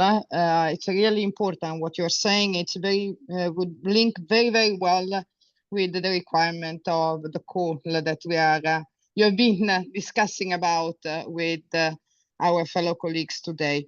I see one more hand up, Miss Clara Moimeke. Yes, one more. Yes. And I apologize if it's Professor Clara instead of Miss, but I would leave the floor to you if you like to introduce yourself. Okay, Professor Clara, can we hear you? For sure. Okay. Maybe she will come up a bit later. It's very interesting. All 3 presentation introduction were very relevant. Now, yes. My institution, that is University of Delta, Agbo, we have the business department or the vocational and technical education department. And also we have the entrepreneurship program where we raise individuals, teach individuals several skills that will enable them fit into the workplace. So what we actually want to do, and the reason why we have joined this webinar, is to create a larger forum, build our capacities, so that many more people will benefit from what we are doing in the entrepreneurship program and in our VTE department. So we want to build our capacity and then create room for many more people to acquire the knowledge and the skills which we are sure we're going to get from this program. So in our VTE department, we have the business unit, we have the technical unit, and we have the agricultural sections. So all these, we also have the home economics section or unit. So we have a lot to do. We are actually expanding our reach and want to use this program to be able to expand our reach to other of our campuses, because we have campus in 3 other places. So we are actually interested in building capacity so that we can impact on our teeming population of students. Thank you. Thank you so much. Again, another keyword was brought up, entrepreneurship. I'm sure that in the presentation of the call, you saw that fostering a small business entrepreneurship and small business development is one of the priorities of the call. So could be well placed as one of the objectives of training part of your proposal. Now, let me see if I'm able to screen share. And I will go to just a few slides and leave then the space to you all for questions or parts that you would like me to focus on. Okay, there we go. First of all, I'm Margherita Trestini, and I'm the general manager and founder of Apodissi. Apodissi is an SME, so we are from the private sector. And our focus is with technology and knowledge transfer between Europe and Africa mainly. We have offices in Nigeria, in Lagos. I've been in Lagos Nigeria since 2010. So quite some time now in your country. And also in Namibia, and a sister company in Italy, northeast of Italy. Why we are engaged and we participate in the Erasmus Plus program, because if we want to foster the introduction of technology and innovation, we need to build the capacity of the workforce, of the next generation of workforce. So that's the focus and the reason behind our heavy participation in Erasmus+. Our team is multicultural. I mean, here you see myself and Adriano, who is the co-founder, but we have more than 20 people working across the 3 countries, in Namibia, in Nigeria, but we also have people from South Africa and from UAE. Our work in the project is sometimes and submitting the proposal and then coordinating the project. Some other cases we test some of the technologies that we work with. One is, for example, collaborative robots. Another one is augmented reality and smart glasses for remote expert support. In other cases, we do the communication and dissemination. So we take care of all the activities that are needed to ensure that whatever is developed in the project is disseminated across the relevant stakeholders. We have a few projects in the research and innovation area. So some H2020, Horizon Europe, and a driving urban transition on the European side project. Where here it's all about innovation. In one side was on digital innovation hubs, on smart logistics, a couple of others on smart agriculture, and another one is on living labs for sustainable agriculture in the urban environment. In the Erasmus Plus arena, there are one project that is just ended. We submitted the final report, Greenbelt Africa. Greenbelt Africa was exactly a project which answered to a call very similar to the one that you discussed today. It was insisting on 2 countries, Nigeria and Ghana. And we were the partner that prepared the proposals and coordinated then the project for 2 years. The project developed the first Ghana with the vocational training school per se. So we didn't have university, but vocational training school. I suggest and encourage to have at least one partner from Africa that is a pure vocational training to make sure that it answers correctly to the requirement of the call, at least one. The program had as a partner Lagos Waste Management Authority, which also has an internal academy, and they were bringing forward the technical experience, and then partners from Italy and Spain.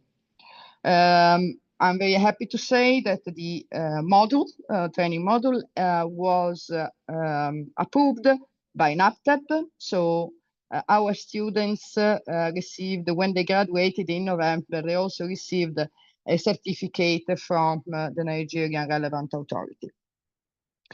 We are also working on Smart Step. Smart Step is another Erasmus Plus, where we are partners. It's coordinated by a partner called Mundus, based in Spain. This project works on 3 countries, Cameroon, Ghana, and Nigeria. Now, as you see, I keep saying different countries. Usually, or at least when we coordinate or develop a proposal, we try to have more than one country involved. Why? Because this allows to show to the evaluators that the project will cover a wider geographic area. So the impact is straight away multiplied. Second of all, because it allows for best practices sharing, knowledge sharing, and collaboration between different vocational training schools in different countries. This, for example, is extremely interesting in both of these projects we are talking about now. For Greenbelt Africa, we were able to analyze and to compare the supply chain, the value chain in the waste management, the practices in waste management in two totally different ecosystems, Lagos, megalopoly, and Kumasi, a smaller countryside city in Ghana. And this allowed us also to develop a training model that was fitting for both kind of ecosystems. Also, it allowed the 2 schools, the one in Ghana and the one in, it was actually IIT here in Lagos, to start a collaboration that will go beyond the project that just ended. Smart Step is a project that is focused on entrepreneurship skills only, exclusively, with training modules for teachers and then for students, all developed online, and where we as Apodisi, we developed an e-learning platform, which is online and open, where all the materials, the training materials are there.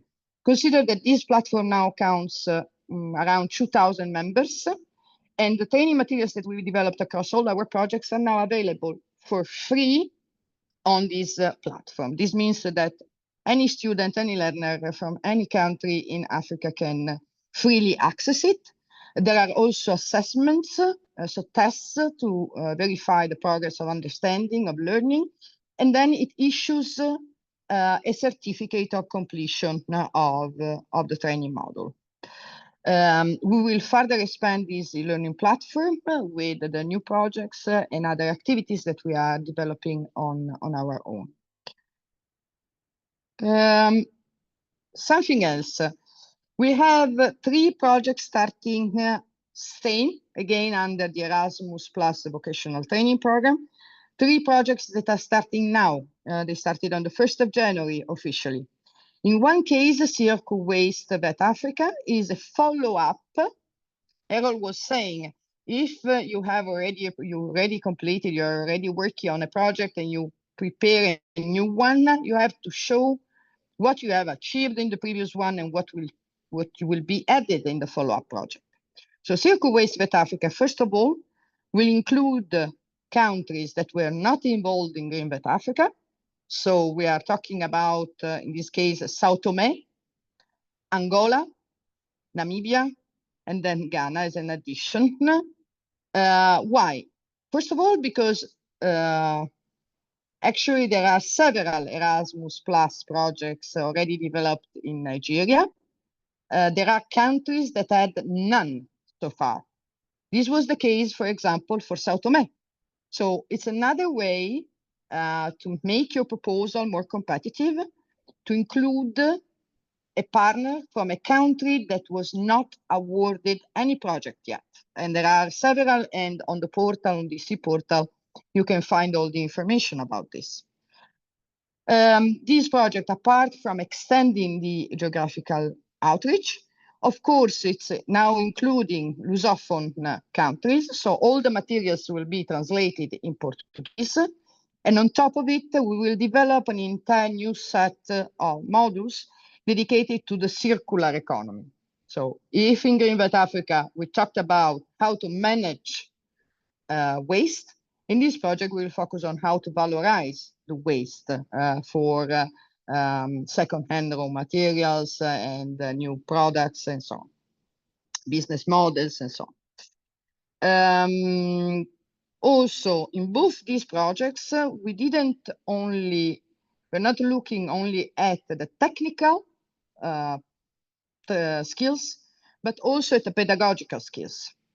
And here again, cross-sharing experience between different countries in Africa and also in Europe, it's interesting to see what are the pedagogical and didactic approach in the classroom. How professors manage the class, how inclusive the classes, these classes are, and develop specific training modules that are fitting to the local context, because different schools can also have different approaches.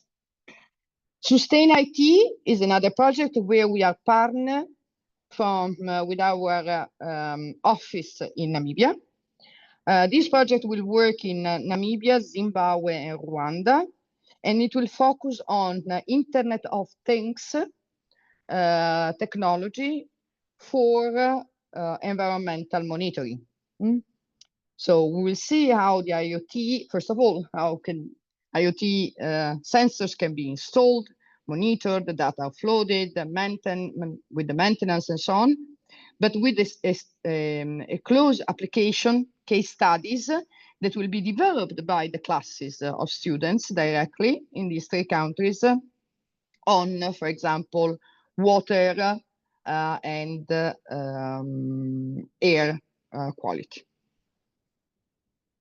So one more thing here. You see that the topic that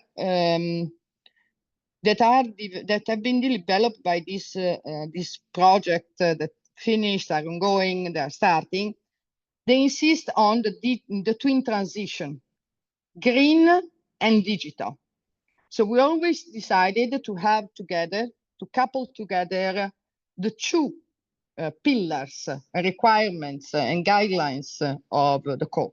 Then in some cases, we have a little bit of pedagogical skills. In some others, we have more direct connection with the private sector. So the rest is, depending on the consortium, on the priorities of the partners, it's blended with different elements. Now, even if in this call is more stressed, it was less stressed in the previous ones, we also always kept an eye on the global gateway priorities. Now, obviously, for the global gateway priorities, they have to be adapted, taken how it's relevant for the vocational training level. So when we talk about pharmaceutical, if you are planning to submit a proposal on the pharmaceutical, watch out.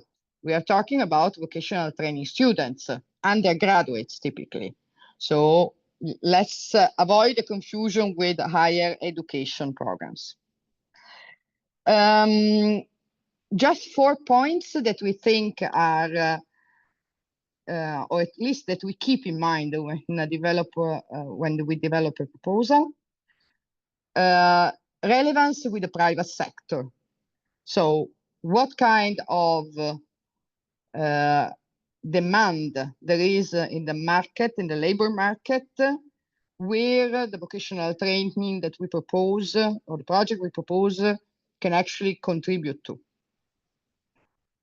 It's also in the frame of the proposal, you have to propose to indicate a need analysis. You have to write a need analysis, but it's limited in space availability in the proposal template.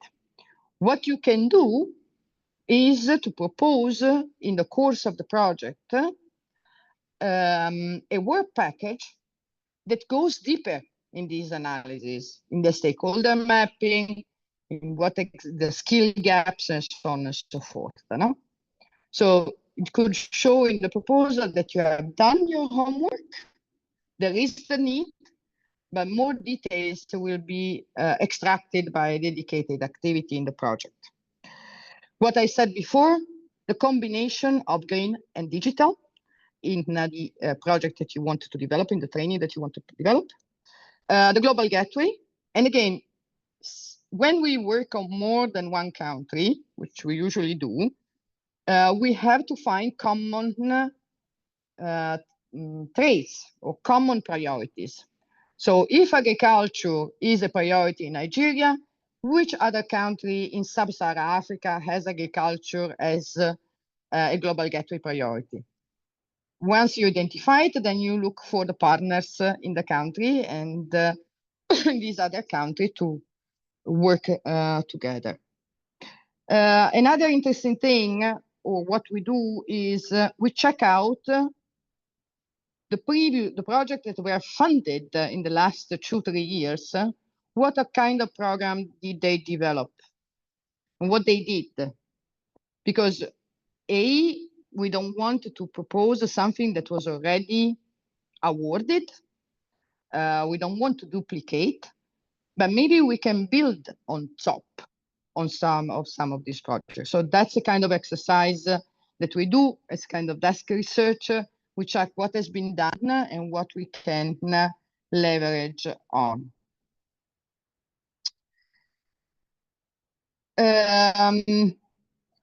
One critical issue, we face this issue every time we've been involved in the project.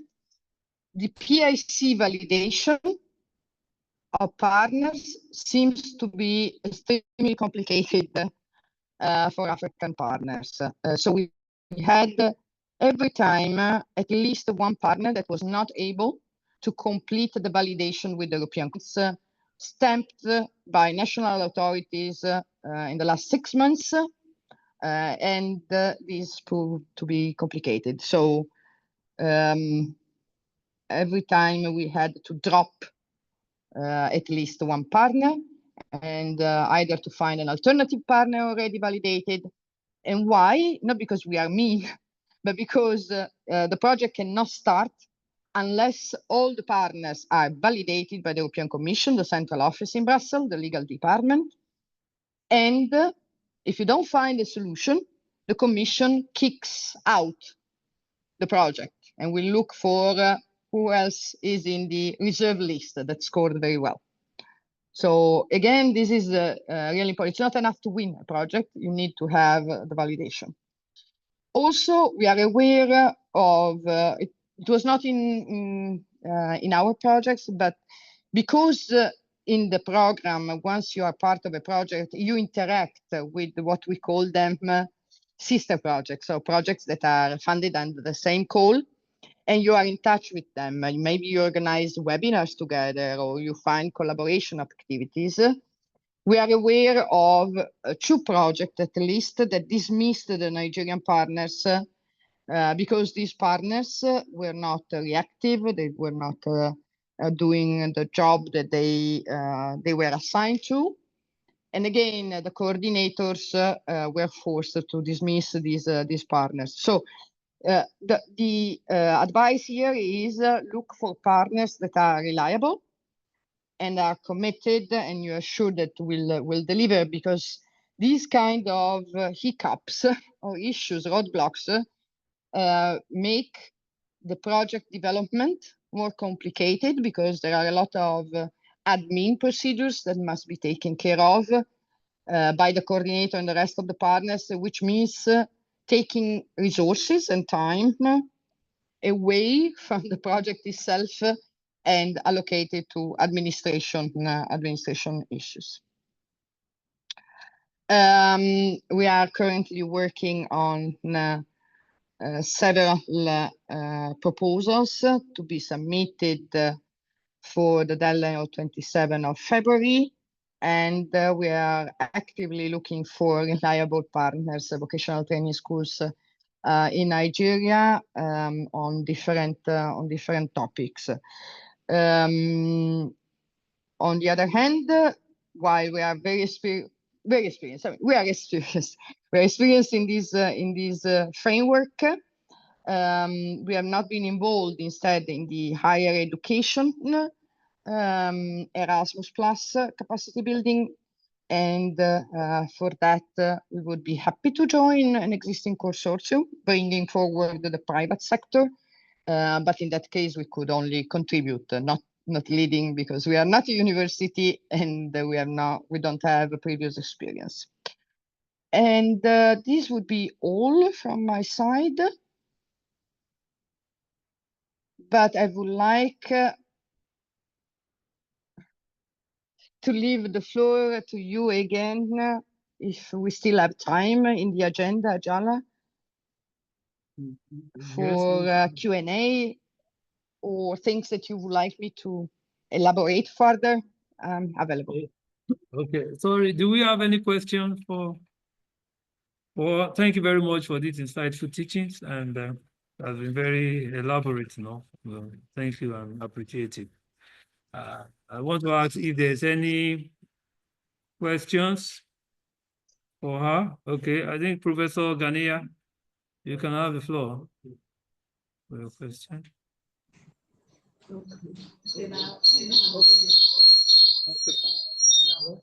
Professor Umumu, are you ready for your question? Professor Ganiya, please go ahead.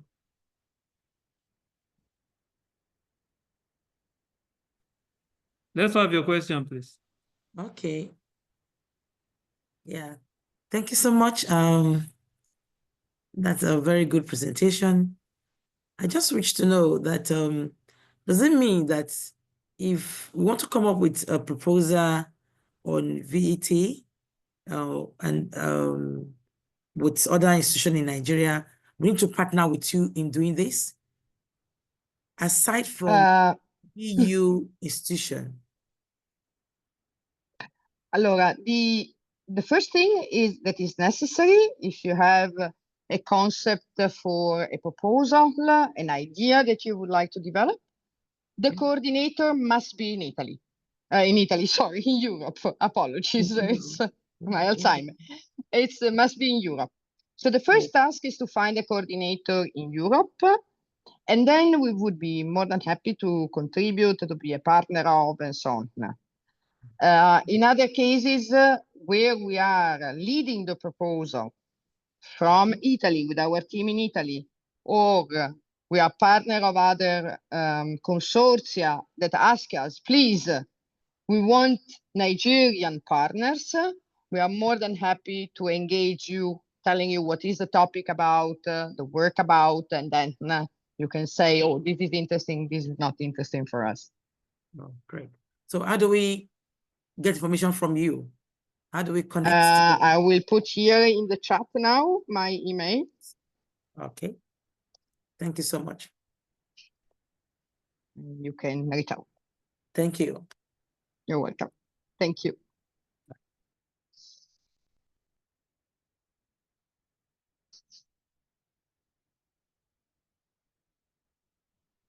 Next question.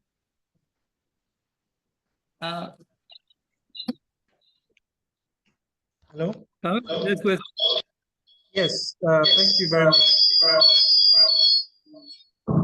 Yes, thank you very much for this enlightenment. The university I'm from is University of Delta Agbo, and I have two questions. First of all, Tell us your okay, name, my name is Dr. Ujeve Oke Benjamin. I'm currently using the laptop of my dean, who is Professor Mrs. Florence Omumu. Okay. I hope it's okay. Okay, it's good. Go ahead. Yeah. Okay, fine. Yeah, the first question is, how can we know the projects that have already been done? This is our first time attempting something like this. So how can we know the projects that have already been done to avoid having duplicates or duplicates, basically? Then next, is the call or is the fund going to be for several schools, or is it just one project you're looking for? We just want to know. Yeah, so for instance, in Nigeria, you're just looking for one project. Is that the case, or you need more than one? So we just want to have that understanding. Okay, both are good questions. Thank you very much. Thank you for them. Thank you for the questions. Now, all the projects that have been selected for funding by the European Commission are available, and the list is available for each year on the European Commission portal. So if you look at the 2024 and the 2023 call, you will see that the Commission has indicated all the projects that have been selected for funding. Okay, so it's just a matter to look at the past year's edition of exactly the same call, and there on the European Commission portal and on the Erasmus Plus web page, you will find all these details with the topic, the coordinator, the partners, and then for the projects, not all of them, but for quite some of them, you will find also a website where you have more information, the deliverables, the activities, and so on. Okay. Second question. In a vocational, in a project like this, you can have 2 or 3 vocational training schools, for example, in Nigeria, or 2 from Nigeria and 2 from Gabon, or 2 whatever. It's really a matter of how you put together the proposal, making sure that it fits also with the budget, because the budget in this school is limited.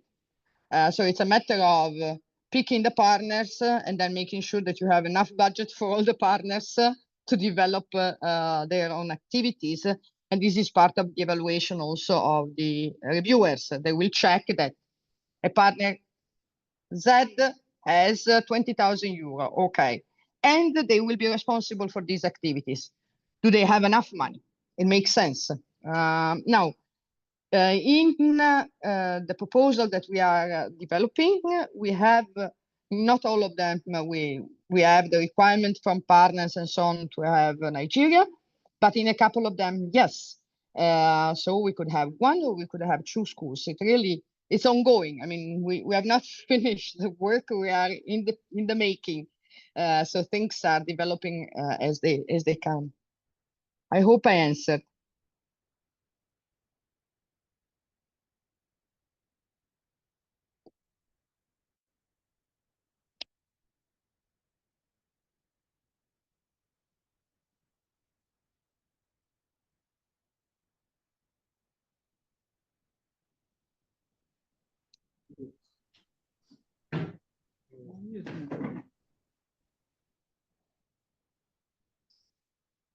Is there any other question?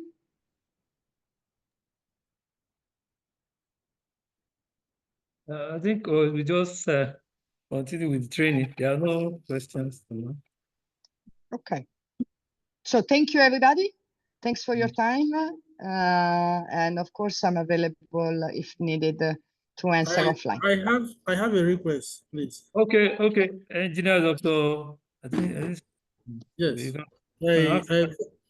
Yes, my name is Engineer Dr. Akwan Paul Polinius from Federal University of Technology, Korabasi, Akwa Ibom State. Okay. I want to start by thanking the resource person here and the organizer of this project, of this workshop.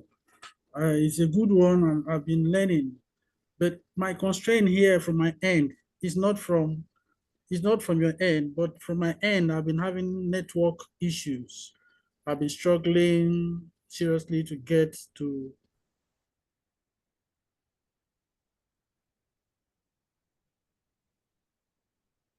really understand so many parts. Request if we can get the recording of this workshop so that I can fall back to it and make a review. I can refer to it and update myself for this project. Thank you. Okay. This will be forwarded to you today. Are you registered on the webinar? Did you register for the webinar? Yes. I've registered. You will get the link so that you can check. Thank you very much. I appreciate it. Or if you can leave your email address, we can reach out to you. Okay, I will do that now. Welcome. Thank you. Welcome. I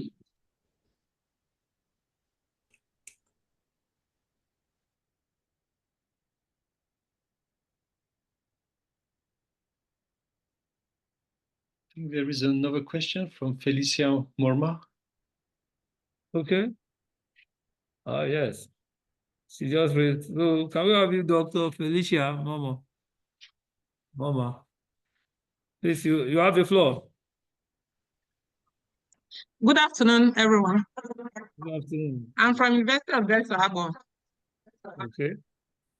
And my question is, I want to find out, can an institution submit more than one proposal? Allora, yes, you as a partner, you can submit as many proposals as you want, but the coordinator in Europe can only submit one.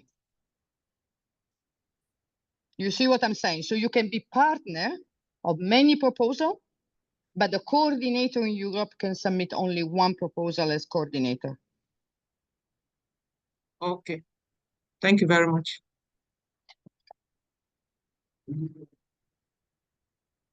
Thank you very much. Thank you. Thank you.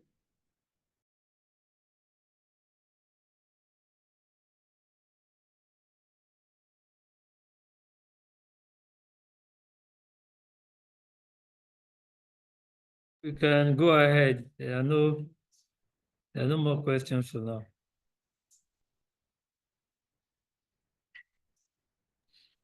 Margherita, I would like to thank you very much for your presentation.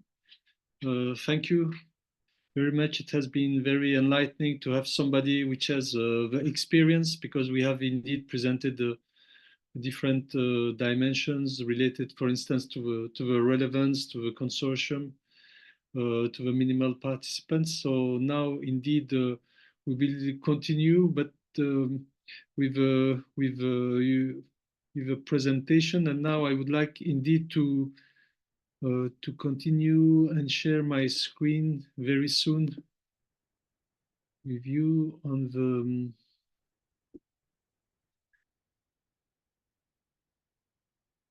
on some of the partnership and cooperation arrangements.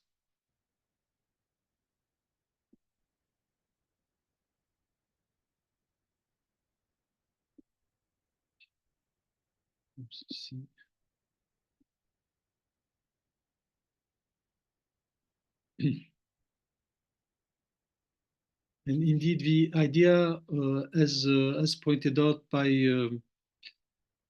Margherita, it's a very important point that a project has to be coordinated by a European. So here there is a challenge for Nigerian strategic partners to find a European partner, and indeed a European coordinating partner.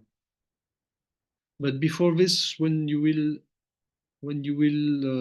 consider in going into this project, the European partner should be confronted also to some evaluation criteria of a partnership and cooperation arrangements. And it's scored on 20 out of 100 points. And first, configuration, the project should involve an approximate mix of complementarity participating organization with the necessary profile, experience, and expertise to successfully deliver all aspects of a project. We have seen, we have heard earlier through the question and answers of Margherita that some Nigerian partners have really important needs in terms of capacity building in economics, in business, in any other relevant field. So in a sense, the configuration, if we are going towards addressing the needs of such a project, must show that there are European partners which are capable of reinforcing the VET learners in these different fields. Commitment is also important. As Margherita pointed out, some Nigerian partners have been approached but have not really responded to this. So, or you can also have European partners which can be also in the same situation. But it's important also to show the commitment there. Contribution from project partners should be significant, pertinent, and complementary. The proposal should demonstrate the partners' involvement, commitment, and ownership of a project's specific objective and results. In particular, if it's the case from Nigeria. So that means that if you have a project addressed to the VET learners, it's important that that after the financing of a European Union, the project continues in some, I would say, in 2-3 years' time at least. And then the collaboration, the existence of effective mechanism for coordination and communication between the European and the Sub-Saharan African organization is also important, as well as other relevant stakeholders. As also pointed out by Margherita, it's important to have private partners, but it's important also to have VET providers as well, vocational education and training providers. Otherwise, as she mentioned, at least one. Otherwise, the projects is being less competitive compared to other projects. Therefore, you will find out that if a European partner is leading the completion of a project, is going to complete the quality and partnership and cooperation section of a template. And that template is about consortium setup first. And consortium setup means not only the award criteria that I mentioned, but it will also important to show how your project is going to bring together the necessary expertise and how they will complement each other. So that means that if you have European partners and that you want to develop further your capacities in any field, and especially in the one that Margherita has pointed out, the twin development, meaning the digitalization on the one side and environmental concern on the other side. It means to have also additional experts in the field, if it's agriculture or if it's any other fields, to show that you have also committed European experts which will be there also to help for the development of your project. And in what ways does each of the participants contribute to the project? So it's also good to show what will be the main role of European partners and also of different partners in Africa. If you are in Nigeria, Nigeria is a specific country in Africa because it's such a big country in terms of population that it's like many countries in just one country as well. But let's say that if one goes towards the idea of having multiple partners, for instance, from Senegal or Cameroon or any countries, then it's important to show what is going to be the role, not only of a European, but also of each sub-Saharan African partners. Then comes out the consortium management and decision-making. Since you did not, most of you have the opportunity to be in an Erasmus proposals, there are also specific way of deciding and communicating. So the narratives, the European coordinator shows exactly what is the management structures, how are decisions made, do they take into account, is it when a conflict arises, for instance, how the conflict is managed is also an important aspect. Is it by consensus? Is it by vote? So one has to show how the project consortium decides and make decisions as well. So these are also related to the consortium management approach. But that perhaps a few hints to show you also what is the part of the environment, the vocational education and training and environment, and how perhaps one could think about searching partner in Europe. The first is that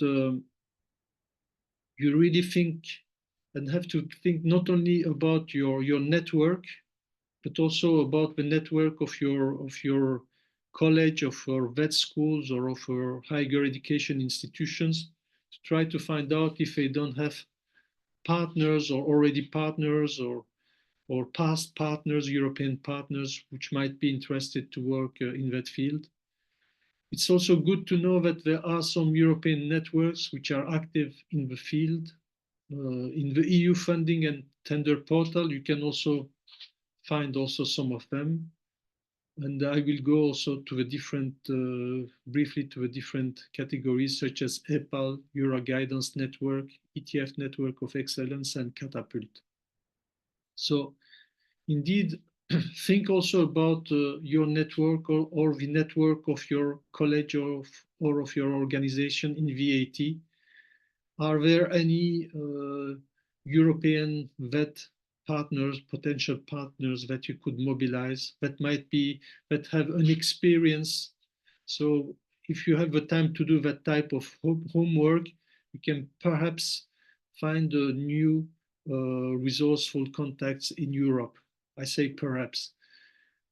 Secondly, there are also different European networks of vet providers.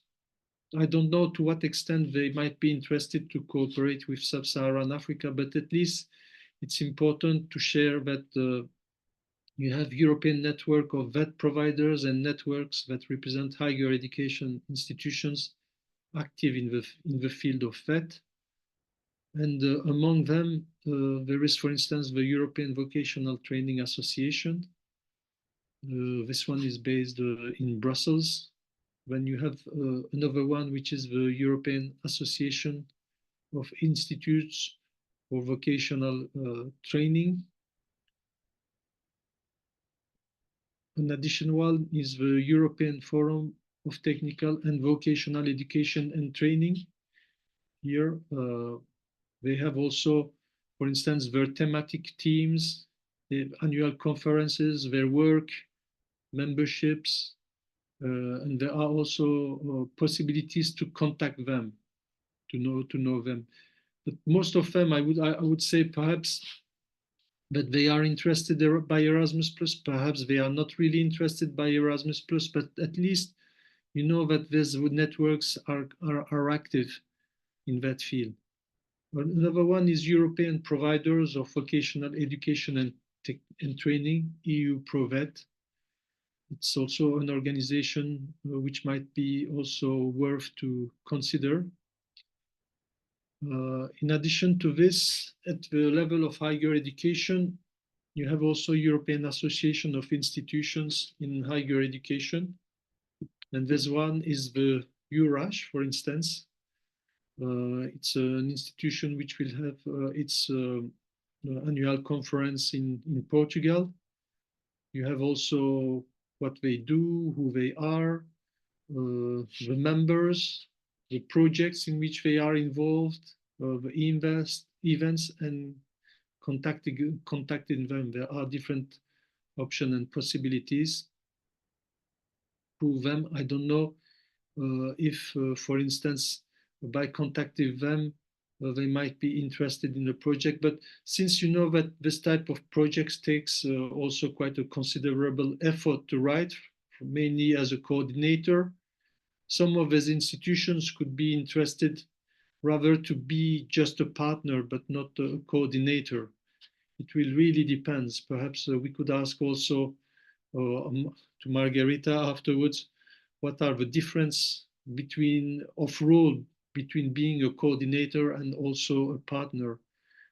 The last network that I found out at the higher education level, it's based in Barcelona in Spain. It's the European University Continuing Education Network. They have also event projects and resources. They try to shape policy. They have also strategic themes as well. And the last, one of the last and important aspect is also the EU funding and tenders portal. You remember that we have saw this. If you go to funding and partner search, there you could click to the Erasmus Edu 2024 CBVET for vocational education and training. Here, regarding the partner search, you will have a list of different organizations. Some of them are in the European Union, but you have at least 500 potential partners. But of course, it's online. It's a facility that the European Union offers. But I will every time say that nothing is better than the own contact that you have. But we never know. Also, this is also a system. A possibility provided by the European Union to have also access to partners which are interested. For instance, there is a Slovenian partner here, a German partner, there a Lithuanian, so Ukrainian, sorry, but Ukraine, you have to remember that it's not an EU member state. You really need to keep into account the important EU member states such as Germany, France, Belgium, Italy, Romania, any other of these countries. You have to make sure that it's many EU member states, although some associated countries would also benefit from this. So EU funding and tenders portal here, it's also a possibility for partner search. Then you have another electronic platform for adult learning in Europe. And here it's called EPAL. It's supported by the European Commission. And when you look at the collaborate, they offer also possibilities for partner search and also register to community of European vet practitioner here. So these are also some options for you to progressively and time to time get into touch with these communities, with this information, with the type of partner which are interested. I would perhaps also suggest here regarding the partner search to try to also dig a little bit more and to try to find out how you can also promote yourself in this type of partner search. If you have really a very specific idea of projects or idea of thematics, you can also promote yourself as this more than 500 organizations have done. So having also yourself promoting what is important for you in the vet field would also be another approach to gain visibility. And sometimes with visibility, if there are some Europeans which might be really interested and look and to the online resources, they might be interested in reaching out. Another one is the ETF network of excellence. It's also an organization with useful information in terms of networks, especially in the field of vocational education and training. And the Euro Guidance Network looks also quite interesting, but it's much more a distribution between member states. You have all the member states of the European Union. You start with Austria, Belgium, the Dutch-speaking part, Belgium, the French-speaking part, Bulgaria, and so on and so forth. There are France, Germany, Italy. And then there are also different possible contacts to have here. When it came on. A last one, perhaps, which is worth also to consider. It's the public-private partnership, and it's the Catapult network. And it's a catalyzer for public-private partnership in vocational and professional education. So you have plenty of possibilities and of resources. And I wanted to share the main network that are available here, and also by pointing out that you, if possible, try to find out with your network if you have European partners or contact, or through your network if they can directly to other partners or European contacts that could be interested by this, with the possibility also of being member of some of these networks that I showed you, and also why not promote yourself in the funding and tender portal to start with. Thank you for your attention. Please, if you have any question, do not hesitate on this approach.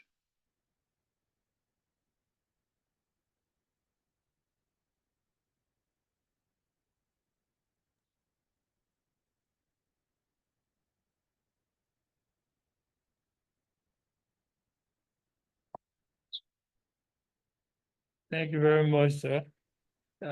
This is time for questions. So if you have any questions, let's ask our questions.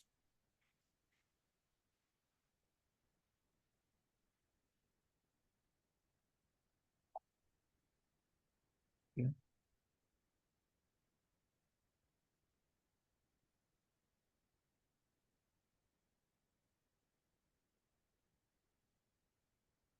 Okay, there are no.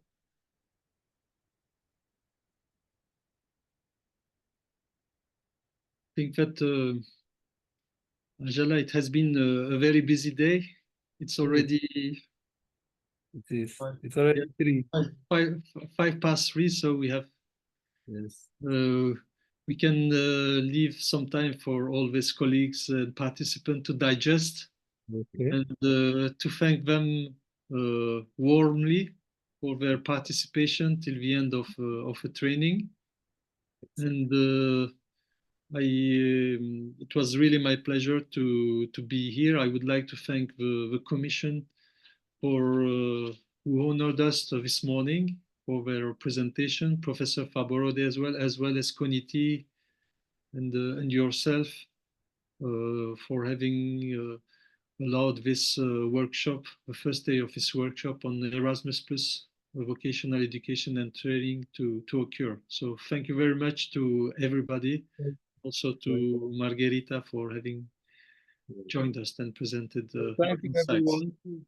Let's ensure to fill in our concept note and share with us in cognitive advisory so that we can get to present on the 21st of January.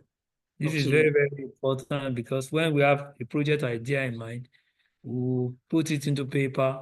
The project idea can be corrected, insight can be given for us to explore other areas that we're not looking at, or any area we're missing, the missing link, we'll be able to cover it.